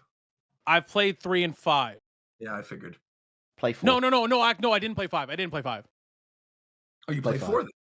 No. I did not. You're just No, I've not played. I've not played 4 and 5 because at the time I was like not trying to. Because there was another game coming out around the same time. I think it was World. Because they got announced around the same time, right? Am I right? Yeah. Was that a big But Capcom year? I mean, that would have been if it was. Because that is remember because that's the because Sony got Monster Hunter World on their reveal for E3 and Xbox got Devil May Cry 5. Remember that? Oh, I don't remember that. Because that was when No. we saw Bearded Dante for the first time. On that bike where they fucking did the zoom out so you had to see the screen and we couldn't see who the fuck it was and everyone got giga tilted. Yes. I'm remembering now vaguely. Yes. But I did not play 4 or 5. The only DMC I've beaten is 3. Yeah, play both 4 and 5. They're both really good. 4, I've seen 4 and 5. I saw Max play them. 4 is awkward because like gameplay wise, like it's very clear that they established the thing about that game is that they wanted to get the core gameplay rock solid, and they did. Like mechanically, the game is fucking amazing. Yeah. Right. But it's very clear that they had to cut corners in terms of how the story progresses, just because A lot of running around. Dante's levels are just retreading Nero's in reverse. Okay. DMC5 is a much more complete game though. I really like DMC5, like from what I've seen. I just was like, okay, like I don't have to play it. That's a lot of what I do right now. Is like I watch people play those kind of games. If I don't feel like I'm gonna dedicate the time to play it. See, that's how I have to play action games. Most action games I cannot play because I get super duper motions. I think we've talked about this on the show. Yes, before. we have. We have. Yes. With like Yeah. Bayonetta, the Devil May Cry games, Astral Chain. Like Yeah, I Astral think it was Chain, during the everything about Bayonetta that 3 episode. Yeah, it was like everything about that game is something I know I would love. I like when they revealed Astral Chain and like the look of it and the music, I was like, this is totally up my alley. And then I literally couldn't. I was doing a sponsored Nintendo stream playing the game, and I literally said, guys, I got to stop. I'm going to throw up. And I told Nintendo, I was like, I'm so sorry. I really want to play, but like, I feel like garbage. I cannot play more. They were like, yeah, we understand. We get it, you know. But I don't think Tito would like Xenoblade. I don't know. I don't know. My problem. In I don't think general, you would hate it. I don't think I would. There have been very few games. I can think of only 2 games in my whole life that I've played and turned off because I hated it. The first, the biggest one is Last of Us 2. And you know the part, Roger, because Oh, I of think course. the part of that game where I turned it off. But I also that's one thing where like that is another beloved thing that everyone love or a good I majority of people love. hate I those cannot games. stand. I hate those games too. I'm I was right there with I you. was talking to Chris about it today because we were like, because I've been preemptively making all of the lists for all the consoles just so I Oh, can sure, preload sure. them, and I was like, unless someone else says The Last of Us on PS3 and PS4, I'm not saying it. No, I Because, definitely wouldn't. because fuck those games, bro. Fuck those games. You know I what's hate 'em. crazy though is the show is really good. Bro, Like of I course it actually is. genuinely love the show. Wait, Of wait, course hold it is. on. You have a problem with the first one still? Yeah, I just can't get through it. I don't In like the terms of first one at all. playing it. Yeah, Really interesting. yeah, yeah. It's a game. The gameplay of the first one is the part that fucks me up because I just like it. I found it very. There's no nice way to say. I was really bored. Like the story, it was so interesting, but when I actually have to go through playing the game, it felt like I was playing the game only to get to the next cutscene. That well, I see, and that's the thing. I feel, oh boy, this is like a whole other topic, but like that's kind of my problem with most modern major Sony IPs. And I think God of War is kind of like that, but does it the correct way. You It know what does I it the mean? correct way. It Yeah, does it I the feel correct like way. you are waiting for the next cutscene, but you're also waiting for like the next big gameplay moment in the modern Yes, God of War because games. You they're know the what I mean? same. Because they're always the same. They're Whereas like always rewarded. the and I felt this way with like all the Uncharted games. I felt this way with all the Last of Us games. Like visually, those games are masterpieces, right? Like they're stunning games, and obviously people love them, and like the acting in them is good, and the Sure. story is good. But like the actual game itself, like you said, I feel bored playing them, and unfortunately, that's kind of what happened with Spider-Man 2 with me. Despite Oh like no, I how much disagree here. Here is I crazy. love I well, here's the thing. I loved, platinum loved the original Spider-Man and Miles Morales, both of them. I loved them. And I started up 2 like, "Bro, I can't wait, man. This is gonna be so good. Like, I love these other games." And I got to the part where you're in like you do the flashback with him and Harry as kids in like the school. Oh, And then oh, and okay. then When you're like, where you're like trying to escape from like the security guards or whatever. security guard, right. And then I'm like, "Okay, well, this is fine, whatever." And then, like, the next big thing, I'm in, like, the Aunt May facility where you're, like, walking through seeing the technology of Oscorp, and I'm like, "What am I even doing here?" Like, I'm not playing as Spider-Man. I don't wanna play as Peter Parker. I don't wanna play as Mary Jane. I wanna play as Spider-Man. I wanna play Spider-Man and Venom, and I feel like it took so long to just get to that part of the game where I started playing the game off of like the game trial thing that you get with PSN where you can play the first 3 hours or Yep. whatever. And then I was just like, I never need to play more of this. I'm good. And like someday maybe I will. And I have my save file on my PSN cloud. So maybe I can just go back and pick up from there. And maybe it gets better from that point. But bro, I'm like, I couldn't get through it. Because it felt to me like what I don't like about the modern Naughty Dog games.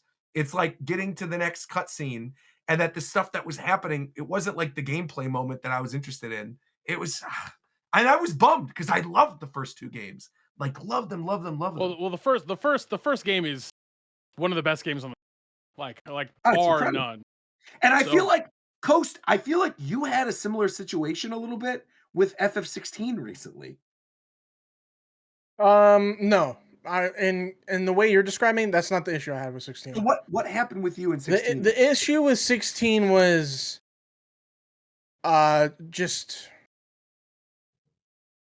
how do I word it? Because from what it sounds like to me is you're annoyed with how the gameplay loop was, because it didn't provide substance. Sure, sure. My issue with 16 was that the game wasn't focusing enough on the things that I wanted it to focus on, Mm. and I was bored when I wasn't being exposed to that part of the game. So then let me Like ask you, where do you feel like the game peaked? Because I feel like most people agree that this is the best part of the game, and the everything. the highlights of the game for me were when it was talking about the more political shit. Like you were watching those cutscenes where it was like explaining the conflict between the nations, and you were seeing like Hugo and Benedicta and Barnabas. Like you were seeing those characters interact with the world and the other characters within it, and it was like a Game of Thrones-esque type of experience. Sure. So the moment you step away from that and it's like, okay, guys, we got to go collect 10 berries for Mid so that she can do this thing. Like, I didn't care about that. Like, That that doesn't, is that's, that's a JRPGism that needs to go. yeah. I agree. What could you reword that just so I make, because I think I understand what you're saying. Like when you say JRPG-ism. So a lot of JRPGs have you do filler mundane quests where you like it's a basic like monster hunting quest or fetch quest for the sake of just getting resources without actually contributing anything in terms of proper world development or world building or just anything kind of narratively interesting. It's just there for the sake of being there and kind of just wasting time. Well, sometimes Well- you can argue that it lends to the scaling of the game and progressions and stuff like that. But with Yeah. 16, I didn't feel that at all. Some of them do it like okay. some of them handle that kind of thing very well. But a lot of them just kind of have quests that are there. It's actually an issue that I've always had with Xenoblade 1, where there's just a lot of Oh, quests sure. that are just there for the sake of being there. Okay. Okay. I think With, I with, think with, I with understand. 16, my issue was just I just wanted to see more world building and actually experience that. And I feel like I didn't get enough of it. Yeah. Because when I got to those really badass cutscenes and shit, I was fucking starstruck. I was blown away, man. And then like I have to sit through like hours of just walking through a town and trying to progress to the next area. I think those quests have a place, but they don't have a place in where every single boss you're fighting is like a giant god. Like it's really weird. I didn't even like it in Final Fantasy 14. I hate it. I just saved the world from the worst thing ever, and now I have to go pick berries. Thanks, dude. It's so dumb. You mean like in Dawn Trail? In MMOs, it's weird because like for me, like okay, so I think I'm the only person on Earth who played. I don't know if you guys even remember this game on PlayStation, but Forspoken. I don't know if you guys remember this game at all, but it was like it was a first person. I remember. Yeah, it was a first person game that nobody played. I think it was made in house. I think it's first party. You can get it on whatever. I played that in 16 almost back to back. It was Square. Yeah, okay. Yeah, of course it was. Yeah. But like where the problem that I had with Forspoken is that the middle parts where you're just running around doing shit and movement, cool. But there's no like those major nodes where it's like big boss fight, it's satisfying. Like there's no peaks. It's all just, oh, I'm just at a 4.5 to 5 the whole time. Whereas in 16, all the Titan fights, or not the Titan fights, all the icon fights are fucking crazy, obviously. But then the middle, like you're saying, it's just like, oh, okay. Like the thing I really liked about 16 is that they made you really like certain characters, really hate certain characters, but then half the characters in 16 you don't give a fuck about. Like Clive is cool, but can you really say Clive is like you don't there's Clive you know is what I mean? the best part of the game because I don't they know. focus so much time on that. Like there's so much mismanagement of characters in that game. I was let down a lot. Like, what's her Like, face? The mom is crazy. Like when she fucking dies at the end, you're like, yeah. Like fuck you that pop bitch. off. Yeah. You But pop like, off. I was so disappointed with how they handled Jill. I was so disappointed Jill with is not just getting there. an Xsquid. Like, I could make a whole video on that shit if I wanted to, but I feel like I'm just beating a dead horse. But that game, I'm so glad I'm done with that game. Jesus Christ. And the in between parts, like you were saying, for that, yeah. I mean, I guess I'm here. I just didn't feel like I was progressing. There's games that do it where I don't mind it because I'm progressing my character. I'm unlocking shit. I'm being rewarded for doing these things. With 16, I didn't get that sense. Like I just felt like I was just Oh my gosh. slogging through it. No, you know what it is? And okay, take a shot every time Tito mentions God of War, but God of War does exactly what you're talking about, but like that's why it's as good as it is, because there's always the sense that anything you do in the game, you're getting rewarded. Everything, every side quest you're getting rewarded. Every fetch quest you're getting rewarded. Not that there's a lot of them, but like you get a new ability. I think it's you get hard a new to armor, compare it to the trope of the RPG, like the RPG trope that all of these games suffer from, because with God of War, it felt more arcade-like. Like there was a bunch I of wouldn't say God of collectibles. War is like an action RPG. I would say it's an Yeah. action game or an action adventure would probably be like how I'd. You don't think it's an quantify it. you don't think it's an RPG? Because I definitely think it's an do RPG. not. No, I think it's I an can see adventure. the argument that it is an action RPG. You can call anything an RPG. Yeah, guess because so, it, like, again, if we are calling 16 an RPG, then we can I don't definitely think call God of 16 War is, though. RPG. I don't I think mean, 16 it's is definitely an RPG. action RPG. Well, okay. Um, Well, just this is my level of understanding in terms, because I love definition. My understanding of what an RPG is, the thing that distinguishes an RPG is one of the major things is a skill tree. Like a actual tree that builds out of skills that you can level up, and you get skills and you get stronger think as that's the an game action progresses game in some tree. sort of sim. Not every action game has a tree though. Like a lot of action games do have that though, like especially nowadays. Like you mean like affinity charts and stuff? Not even that, like literally just unlocking like moves or something like that. Oh sure, yeah. Like Like- I Even wouldn't call fucking Genshin an beat 'em action ups RPG, but nowadays like have that shit. is DMC5 a RPG? I don't know. I've never played DMC5. I just think of it as an action game. Yeah. yeah. Okay. I'm I actually mean, curious. you acquire yeah. new moves and skills as you progress through the game. Well, mainly because they're tied to a currency, and you use the currency to buy whatever skills you want. But I don't know. I think a lot of it is just because of how much more direct DMC5 is. Like DMC5's main story is about 5 hours, and like for me, RPGs tend to be big. Yeah. Yeah. Okay. It's interesting. Do we want to call it good talk for today, or Sounds good. okay? Sure. Hey, bro, you're This on has the been good. No, I was just I'm making getting sure ready no to one had bed, anything so- else to say. I mean, what? I can bring up a whole discussion if Roger wants to talk about it. About what?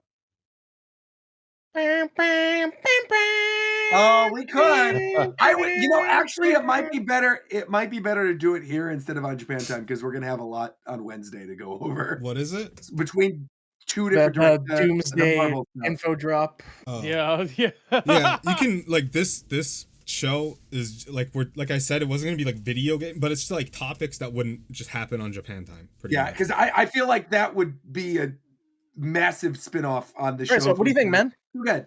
Okay, so what I think is that Doom, essentially, like with the casting announcements, as you haven't seen the casting announcements, I feel like this movie is basically just set up to make Doom look badass and to have an excuse to kill off a lot of characters to permanently reboot stuff. Yep. Yep. If you look at the cast that they announced, right? There's no Spider-Man, there's no Hulk, there's no like Captain Marvel. It's none of the there's I would argue the ones that are probably safe of this cast that they announced are probably I want Captain to know this, America, Roger, because I think you and I Ant-Man. are gonna have the same ones. I think Wait, it's probably characters that Captain are gonna America. live or something? What is happening? Yeah. Yeah. Yes. I think it's Captain America, Ant-Man, and Loki are Why- probably of the cast Why that are they all these announced. characters dying? What's happening? I don't know Marvel. Because this movie, okay, so essentially, Oh TLDR. wow, really? That's it, Roger? I think you're missing one. I might be. Oh, Shang-Chi, probably. Yes, there we go. Shang-Chi's There we probably go. living There too. we go. Those There we go. four, I think everybody else is dying. I think like Shuri as Black Panther and like that version of Namor, all of like current Wakanda, they're dying. Why? Dead. Because modern Wakanda, like whatever the other universe that's in Battle World or whatever for Secret Wars, that version of Wakanda with the new T'Challa, that's the new Wakanda moving forward for the MCU. All this stuff with like the OG X-Men, all like James Marsden and Rebecca Romaine and Magneto and all of them, Dead. they're all dying. They're all dying. Don't you think it's a little weird that we don't have Hugh Jackman and Deadpool in this movie announced? Whereas it's all these OG X-Men dead. Doom's gonna kill Peter them all. Parker not here either. Dead. Peter Parker not being here? Exactly. That's because Dude, all the other stuff are There's so many things that have happened since they announced it. They've like had to have rewritten this shit like 5 million times. easy. And if you look at the stuff that The came reason out, Peter Parker's not in this movie solely is because Tom Holland is filming the Odyssey. Who is killing He's all these unavailable. people? What is happening? Doom. Dr. Doom is killing Oh all yeah, of them. hold on. Yeah. Roger didn't explain it. Here, let me explain He's it. Let me lay it foot down. diving. Please do. Yeah, that's good. Okay, so the two upcoming Avengers movies are revolving around the plot of Doctor Doom showing up, Right. and he's the big baddie, and we are theorizing that he's going to kill off a majority of the superheroes that are currently in play, quotes in play, Right. to show, at least for the first movie, to show, you know, oh, this is the dude, he's the god you got to be afraid of, Do because characters he just get wiped revived off like in Dragon Ball Z? Well, that's They have the problem, recently. is they have recently because of the multiverse thing. But I really genuinely think, by the end of Secret Wars, I think there is I think there's going to be like one timeline of movies. I think mutants will exist essentially in the main MCU. Yes. You're yes, gonna yes. it's gonna be now like confirmed what that. it should have been. Yeah, I know, but what I'm saying is like I feel after Secret Wars is done, there's basically just going to be one universe now moving forward again. And this universe's version will have the X-Men and Black Panther and Spider-Man and all that stuff, but it's basically their excuse to reboot, where when they eventually want to bring a new Iron Man in like 10 years and they want to have, you know, other characters come back and do reboots of them, they could do it. But I also even think one step further, which we didn't even touch on, there is one other group of characters I do think lives in this movie that got talked about in that casting announcement, and that's the new Fantastic Four. Because Yeah, I feel I like agree.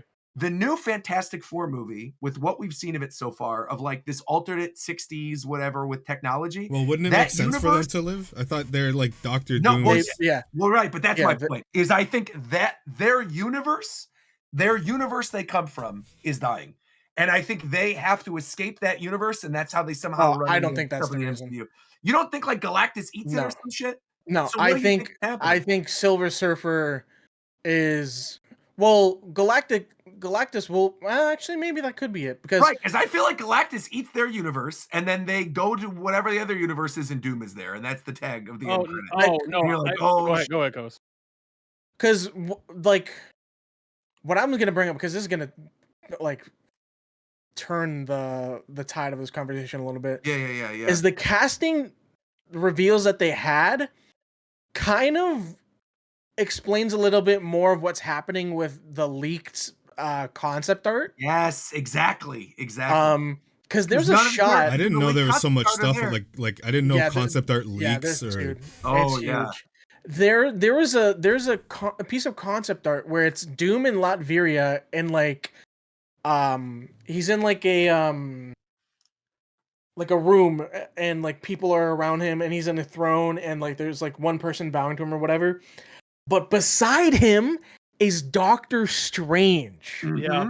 Mm-hmm. Doctor Strange wasn't revealed in the casting lineup, Nope. so he's 100% going to show up as like Doom's Sidekick, essentially. not even sidekick. Like, I mean, Is it there could an be evil like, Doctor Strange? There's Yes. multiple. Yeah, Oh, dude. okay. Literally, with what they've been doing with Marvel, any iteration of a character could show up because Yeah. there's just multiple variations that could just not plop up, fucking show up in the movies. Like for example, with Monica Rambeau and Beast, they're gonna probably show up and be like, And notice like Monica Rambeau was not in the casting announcement for this, but Beast was. And so I feel like right. one of the end credit teasers of this next one will be like, because isn't she trapped there or something? Like She's in trapped the in the OG she's in the universe or Fox something? universe. Right, right, right. Like the Fox universe, this is how they die. Is Yeah. literally this movie. Like Doom kills it.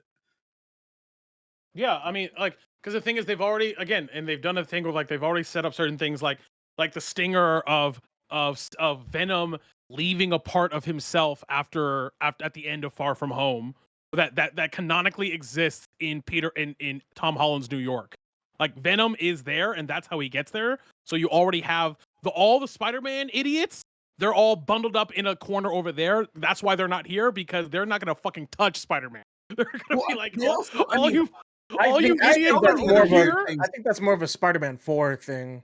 No. What I'm saying is that's why you're not going to see all of these, like, you're not going to see Spider-Man or anything Spider-Man adjacent in this, because they're like, that is a self-contained, we're not touching that. We're going to clean up that's over not why here. I see it. I No, see I it. don't think so either. I Because see he's it is definitely because in the they second literally one, don't yeah. know who Spider-Man is. Right. And No, like it's also Spider-Man I'm 4 talking from a storyline, like not like the characters. I'm talking about like he's not here. Exactly. They don't know who Spider-Man Yeah. is. yeah, They don't know how to get in contact with him, all of that. So they're just gonna go fuck it. And like the thing with Spider-Man as well, Daredevil hasn't been using him, which I'm very disappointed with. There's well, 'cause his movie. So the other thing his that like movie coming up, they confirmed that Chameleon is gonna be the big bad, which I think ties in perfectly with like how they reset the character, and he has to find an identity now, and Sure. Chameleon's literally all about identity. yeah. And it can tie in with like Craven shit and Venom shit as well. I think like Spider-Man 4 is probably going to be one of the best Spider-Man movies of all time. I would agree. Yeah, I think it's I gonna would be agree. really good. But see, the thing is that in between, so the release schedule for this is that this year we have Thunderbolts and we have Fight Fantastic Four. Next year we have Doomsday and Spider-Man 4. Mhm. And then the year after we have Secret Wars. Well, So in well, between, you're just also like forgetting how- that the shows are canon as well. So right, like and there's the new Daredevil show, right? But Which so- like But they haven't obviously been that's they gonna haven't fold been into doing Spider-Man. anything with the shows, man. They haven't done anything with Moon Knight, and that was like one of their most successful TV show characters, and he wasn't in the yeah, casting but Winter lineup. Soldier and Falcon and Winter Soldier is important. Yeah, it's like you Ties into need a that movie. for the Yeah, but they have a for the movie. Marvel. They have a movie that was Right, like but And a I also setup for I feel like a like big Moon Knight. plot I point. also feel like Moon Knight is being saved for Secret Wars. I would agree. Because I think that's a character that they know they're going to keep. Like, I think the thing is, the characters that they're getting rid of, I think Doomsday is like their last chance to shine, essentially. And Correct. other than a few of them, other than like I said, like the Ant-Mans and the Okay, Shang-Chi's I or whatever. understand in terms of character point, but it has to like logically make sense in writing as well. Like it feels weird that you have this character that you introduced and then there was no mention of them in any other creations that you made up until this movie. So it just feels like But you know what Battleworld is, right? Like you're yes, aware of I understand that. I understand. Yeah. But I'm saying they made the Moon Knight show, right? Yeah. And it's been Sure. out for 3 years at this point. 3 2 years years. or something. Never used Yeah. them once in the movie. Never used them. So if you're just gonna put him in the movie now, it sucks that you just don't get to see more development of that character, and they're just moving it along because of all of these projects that they've had to rush or shelve. Like apparently the Blade movie is just being canceled. Like they're just I not even told gonna you put guys Blade that in. on Japan Time a year ago because my So- friend was writing it, and then literally they got fired. So I'm like, I know full well they're not making it. So That's the problem I'm having with Yeah. Spider-Man. That's the problem I'm having with Yeah. Moon Knight, Daredevil. Like Yeah. the Daredevil show is good. Like I've seen a bit of it. I'm waiting till the last episode so that I can binge it all. But I'm hearing really good things about it. But It's the only very good. thing is, I don't know how well it's going to translate into the movies. Mm.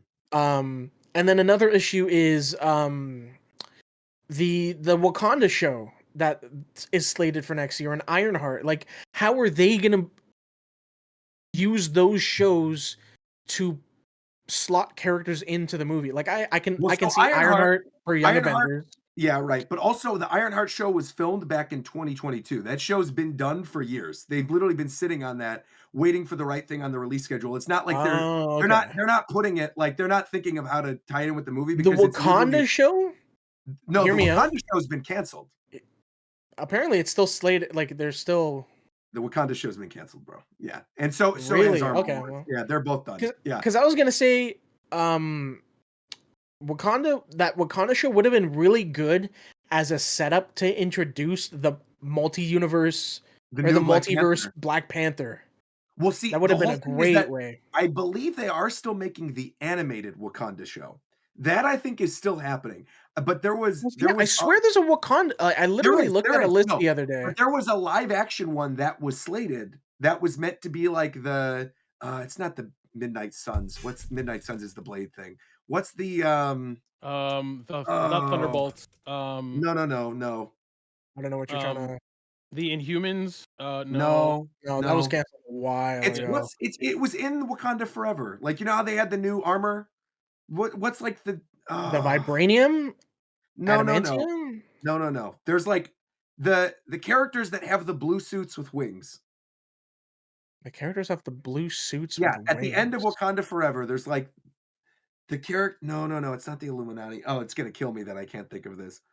The things that were with Like Namor. Okoye. No, the characters with Okoye. I have no idea what you're talking It was about. like you know the Dora Milaje, but then there Yeah. was like the people within the Dora Milaje that have like the high tech suits. Right. Midnight Sentinels. Thank you, Invader. Thank you. Midnight Sentinels. That's the show that got canceled. Yeah.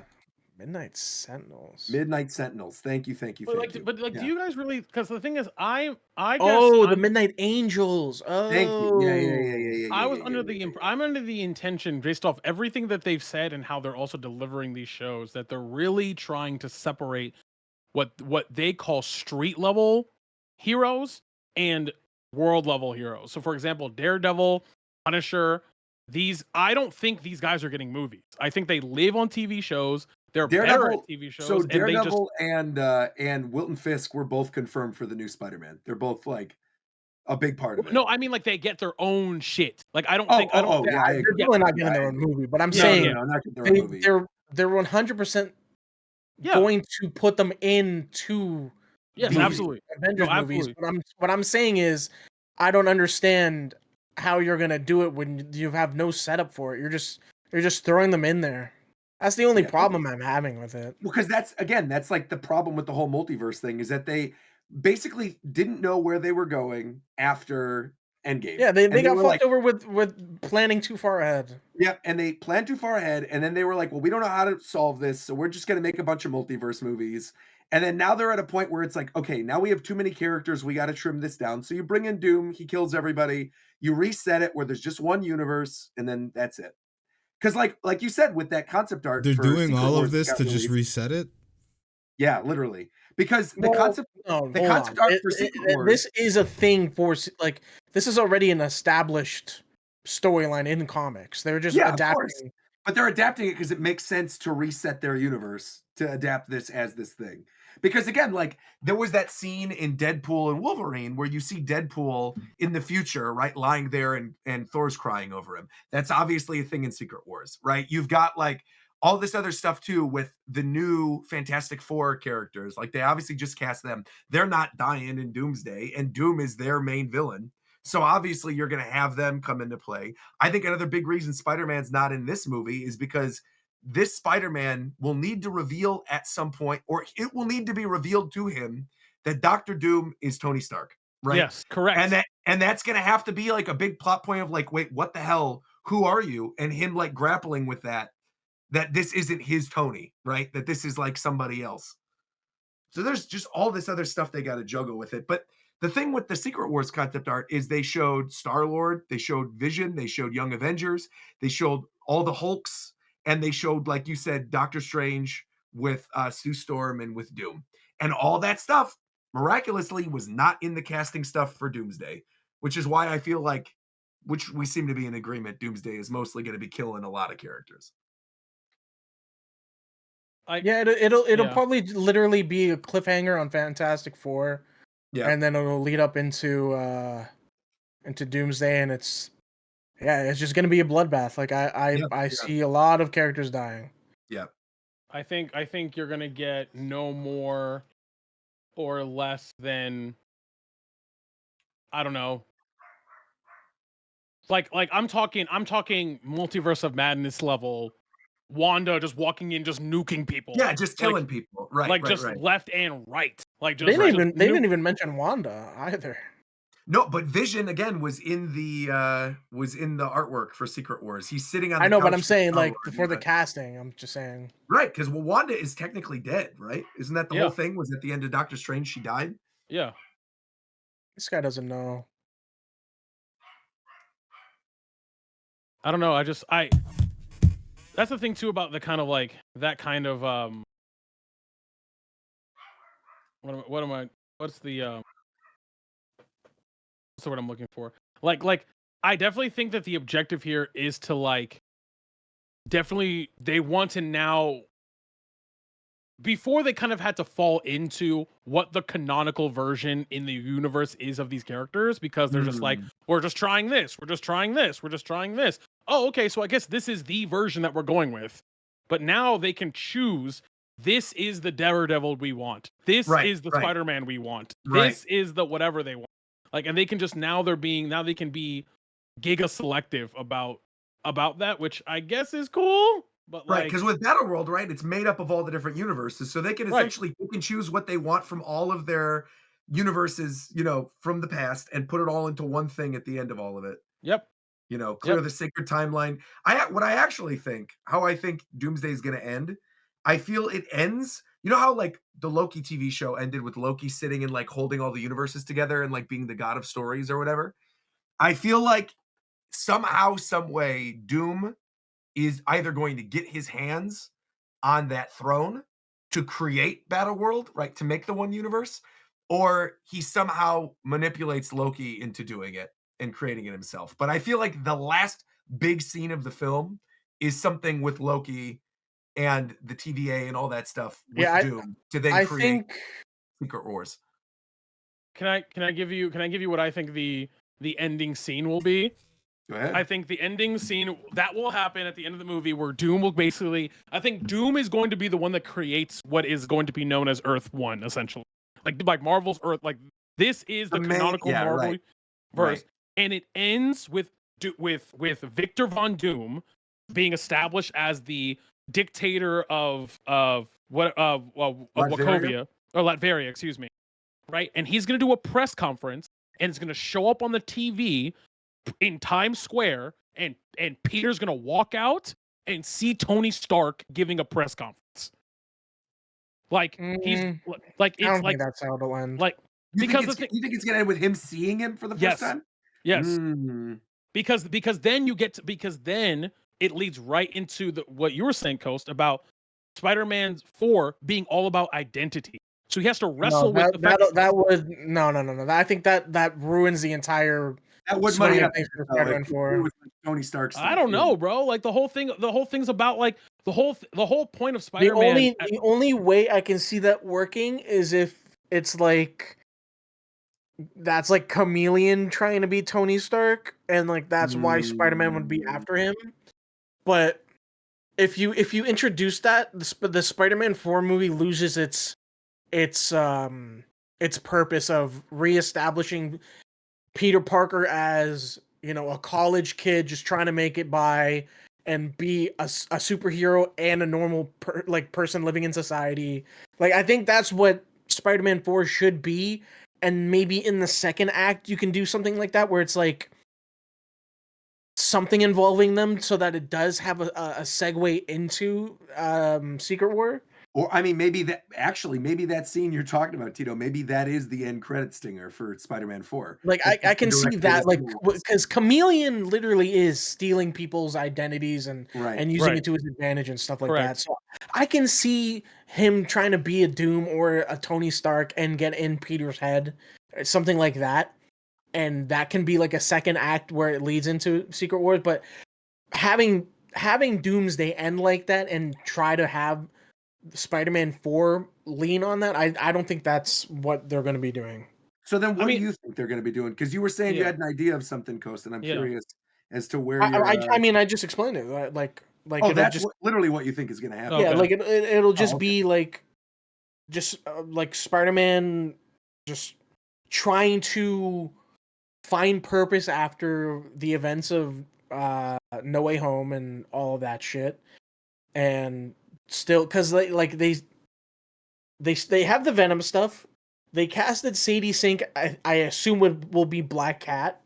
I think Zendaya's still in the movie. Yeah, I'm pretty so- sure. Sadie, Yeah. that's the kid from Stranger Things.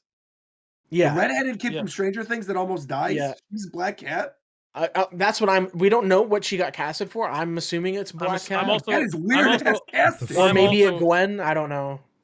Gwen I could say. Here's the thing, I definitely think that like for Spider-Man specifically, like if you're thinking about it in terms of like the runs of Spider-Man, like obviously the Amazing Spider-Man is the amazing, but Tom Holland Spider-Man is specifically Spectacular Spider-Man. Like the original 1970s run of Spider-Man where it's really bright and it's all about heroism, and it's really, I think the next trilogy of Spider-Mans is specifically like superior Spider-Man, like adult level fucking like he's Yeah. like he like that, the Spider-Man that is more so like Poorly struggling. written. That's a Yeah. hot take. It is a hot take, but I'm not actually mad at it because I can definitely think that parts of that are There correct. are I'm There not are gonna parts say of that. anything else. No. But I you know that I know what you're talking about. Yeah. and I super agree. But like I think that like they definitely set up with the tonal thing of like this. A lot of Spider-Man's story is about grief. Like that's a huge theme of Spider-Man is grief and how to deal with grief. Sure. And like the superior Spider-Man, particularly that run, which ends with like in the run, this isn't a spoiler, it's like whatever, is like a thing with Doc Ock, which is, you could argue, Spider-Man's defining villain. Like I don't think they'll do that though. no. I'm not saying that they'll do that, but I'm saying is that it gets really fucking dark at the end, is what I'm saying. Oh yeah. So I mean, so, the like- current Spider-Man run has been fucking absolutely crazy and makes Yeah. no sense. So yeah, I'm kind of hoping they don't do like a 1-to-1. no, I hope so too. Because Spider-Man. God, I'm just damn, talking Spider-Man tonally. yeah. Like tonally, like I just Um, feel that scene of him in that apartment where it's quiet, the music's low, and he's just the saddest piece of shit in New York. Like mm, I think that is like that's more tonally adjacent to the heroes I think Spider-Man will be associating with, especially Mm. since we and already that's know that's a chameleon. That's like exactly no, what a chameleon is. that's exactly like exactly what you're saying, because especially since we know Charlie Cox's Daredevil and Vincent D'Onofrio, like those They're characters saying, right. are in the movie. We know that. So there's no way Spider-Man can be like, he can't be Homecoming Spider-Man next to fucking this Daredevil. That just would make this Catholic guilt ass Daredevil, like he just can't. What I was gonna say was, I think what they're gonna introduce, or not introduce, but I think what they will Bye, Viram. Take care, Vera. Later. what they'll adapt, hopefully, because I would love to see it. You know, in the 2015 Secret Wars run, where Doom encounters Thanos, Yes. and he's like, "I have the Infinity Gauntlet. What the fuck are you gonna do about that?" And he just fucking rips his spine out, He just and he's fucking like, just fucks him "Oh, I up. guess it I, does." I kind of, I feel like that. I really want to see that. You know what I think that's going to be? I mean, this is literally what I think the opening scene of the movie is, because they have not addressed this and they need to find a way to do it. I think the opening scene of the movie is they are going to bring back Jonathan Majors for one scene, and it's going to You're be capping. the council. No, listen, and it's going to be the Council of Kangs thing we saw in that stupid end credit for Ant-Man, and Doom rolls up to the council and brutally kills every single one of them. Kills all of them, pulls that exact thing you're just talking about with Thanos, like rips his spine out or whatever, and I think that's the opening of the movie. I think, I think he opens. When decimate you the entire substitute it council. with Kang, like I understand substituting it with Kang because of what they did with the movies, but Right. that scene alone, if you substitute it with Kang, man, it just loses all It's of not its. as good. It's not as good. Like It's not as holy good. shit. I mean, because it would be sick if they did for like, because they did say that there are a couple other casting things they haven't announced for this yet. That would be sick if they just bring Josh Brolin Because back for one yeah, scene. because and like Thanos it could still and just be have in it the Fantastic multiverse. Four multiverse That's true. where It could he be the still multiverse. has like the Infinity Stones and shit. That's But true. Doom's like, They could do that. nah, you're in the way. Let me rip out your fucking spine and take the Infinity Gauntlet.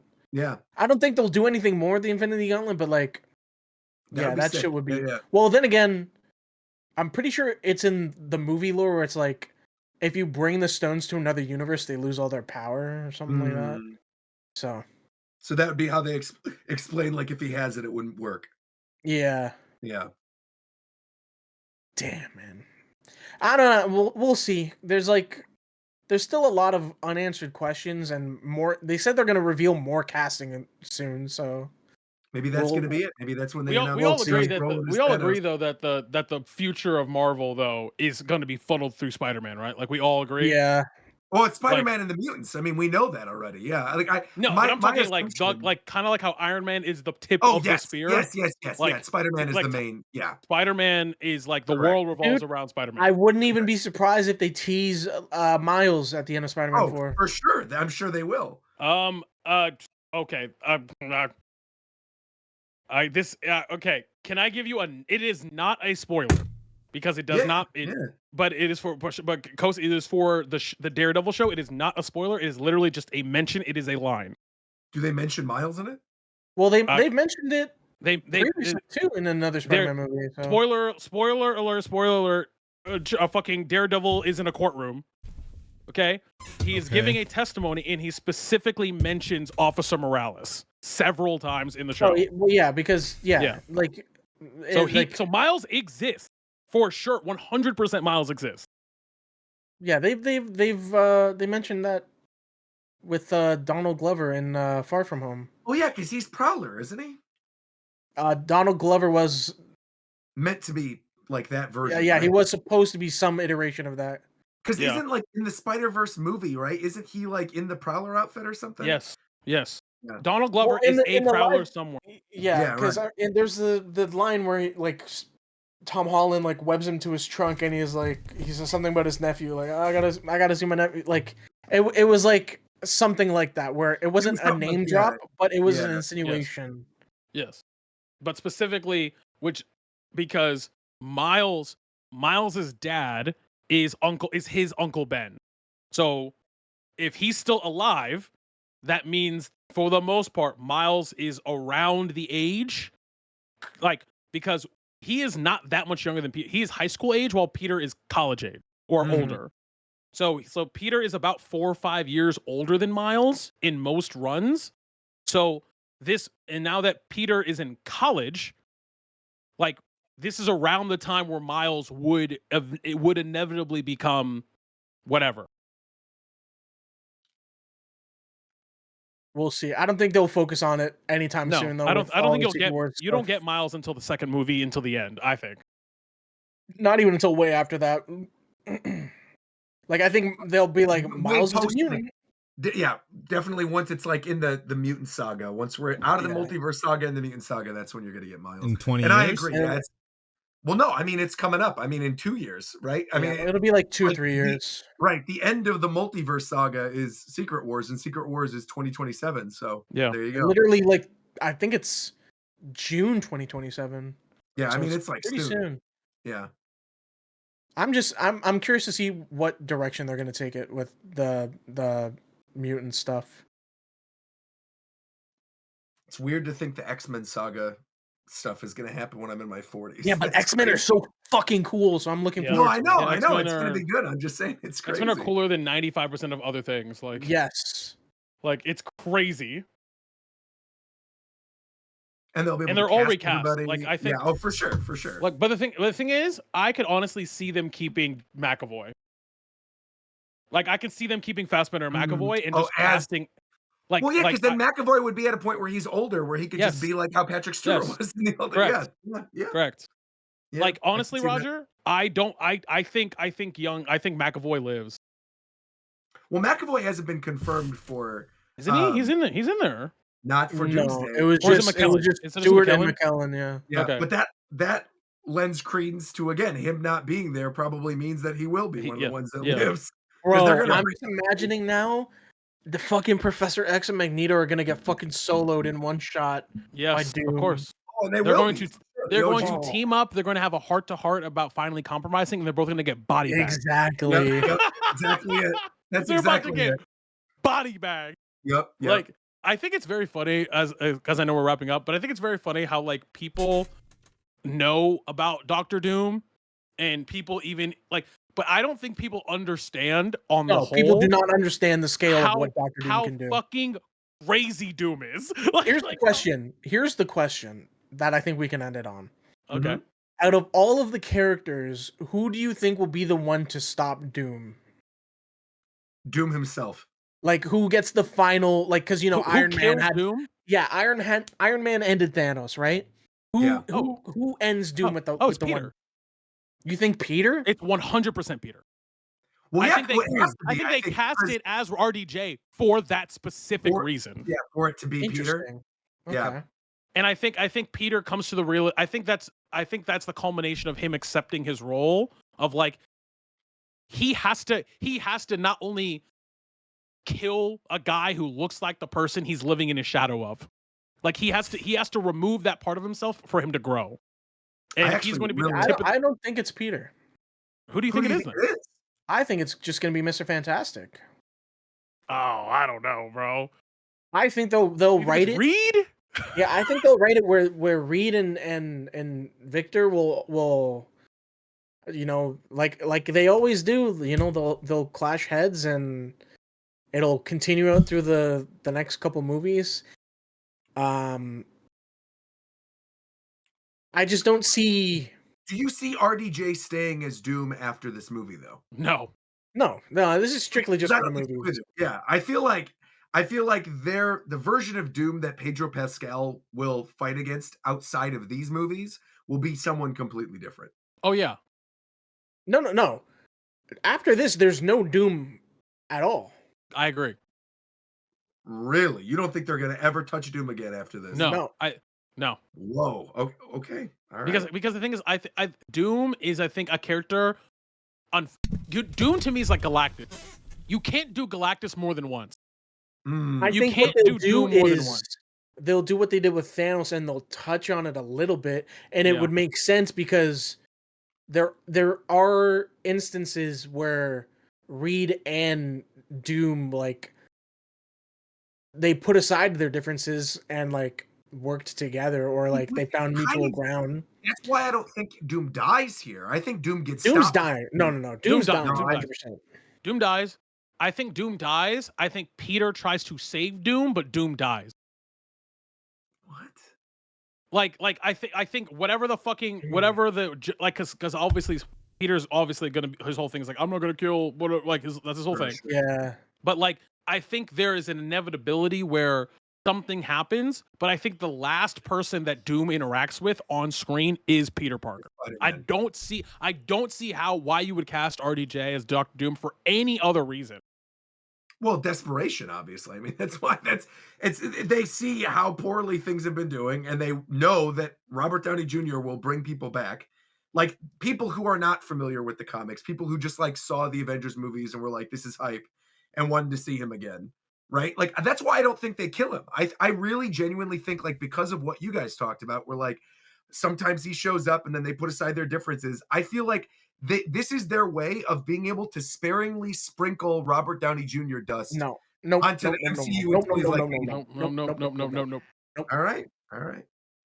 I think it's if they're gonna do anything, it'll be like a flashback or something like that. I don't think you'll have any actual standing in what they do with the continuing overarching story. So Doom dies in the comics? So yeah. I don't remember who kills him, but he definitely dies in one of the comics. I actually think it's Thing. Isn't he like essentially the hero of Secret Wars?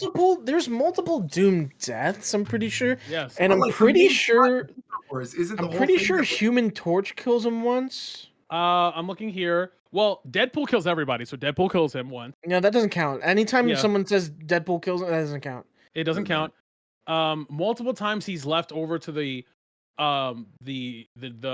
dark dimension and he's locked there forever, which basically means he's dead. And then the other person who notably kills him in the comics is actually Ghost Rider.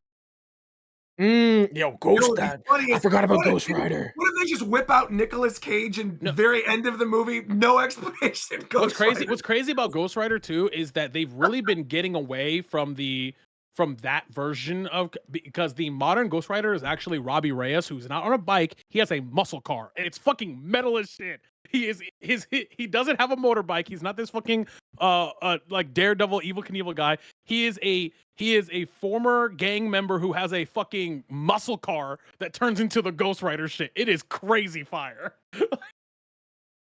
Do they have a Ghost Rider in the MCU yet? I don't think they do. Yes. Oh, they do? Yes, and you wouldn't know it because you only saw it in Marvel's Agents of Shield. Oh, okay, never mind. Yeah. But the thing is that show is canon. So he does exist. Yes. Do you think That show is actually, unfortunately, very canon. Dang. Are you guys good with Marvel? I didn't want to interrupt. I don't know anything. I'm good. I'm good. Oh, okay. Here's the 616. Very strange. He was killed by Taskmaster. Okay, yeah. Yeah, Ugh. anyway, Doom's and dying, he was killed by a cosmic empowered Tony Stark. Yeah. It's always some bullshit like that. Yeah, like when comics get to the cosmic realm shit, I'm just like, I don't give a fuck anymore. He was killed by Tony Stark? Cosmic Yep. Tony Stark? Yep. It's always like some shit like cosmic power, power cosmic, or the Phoenix Force kills Doctor Doom. Like it's always like some Yeah. bullshit like some giga mega power had to kill, because Doom is just that. He's just that guy, bro. Doom is just that fucking guy. And the crazy part is, the world at large does not know he's that guy. He's a foot dive. That's all he is. Oh, I swear Squirrel Girl killed him or something like that. I kills believe that everyone. she's the unbeatable Squirrel Girl. Yeah, Of course she did. but she always beats people off screen. Yeah. That's crazy. Deadpool's killed everybody. But yeah, I'm looking forward to those movies. And to wrap the whole thing up, very poetic, considering the fact we talk about this a lot on Japan Time. I do think I should bring up a comment that was just written that said, did you guys ever see the one comic after 9/11 where even the villains come in to help with rescuing Oh, people? yeah, And Doom yeah. cries. I have There you seen go. that. There you go. Of course, Roger's got to bring up 9/11 on every Well, show. It's happening. Yeah, It's these Japan crossovers, Wouldn't be Japan crossing Time over without into it. smaller Japan Time shows. That's right. All right. Next time I might like try to write like general topics, but I don't think I'm ever gonna have a show outline. I'll just try to make things more structured. Usually they probably won't be this long. They'll probably be decent, but yeah. I think it was all right for episode 1. Yeah. Next. Wait. Okay. So what's happening with Japan Time? Isn't it? That's We're actually doing good to it- bring this up. We're So doing it we're on doing it. Wednesday. We're doing it Wednesday at 12 p.m. Pacific time, which is like 3 p.m. 3 Eastern Eastern. time. Eastern, yeah. Right. So we're doing it during the day. One, because that's when the majority of people are going to be around that day. Two, obviously we want to jump on it so it can get uploaded the same day that all the Switch 2 stuff drops. And three, I'm literally on a plane to New York at 6 p.m. So if Always we gotta do not do it, then it's not. Well, no, I'm Yeah, going crazy on this flex. weekend. Always gotta I'm not flex. trying to flex. I'm saying Crazy it flex. because I'm busy. Crazy. We flex. literally can't do it Yeah, otherwise. Yeah. I swear I did not mean it like a flex though. Yeah. So And then this next week we're will. at C2E2. Yeah. So this show will be covering every off week. Nice. Yeah, Nice. that's what it's gonna do. All right, And thanks, that's everyone. perfect What? because so much of us are already. I said that's perfect because so many of us already stream on Mondays. Oh yeah. So yeah. it's like we're already just around anyway, and we already take off our Mondays for Japan time. So Yeah. it works. So we'll just whoever people are around, we'll get a small handful and we'll talk again. So we'll see you next Monday. We're gonna be talking about what hardcore drugs we've taken. No, Ooh. Jesus Christ. Maybe. All right. Later, everyone.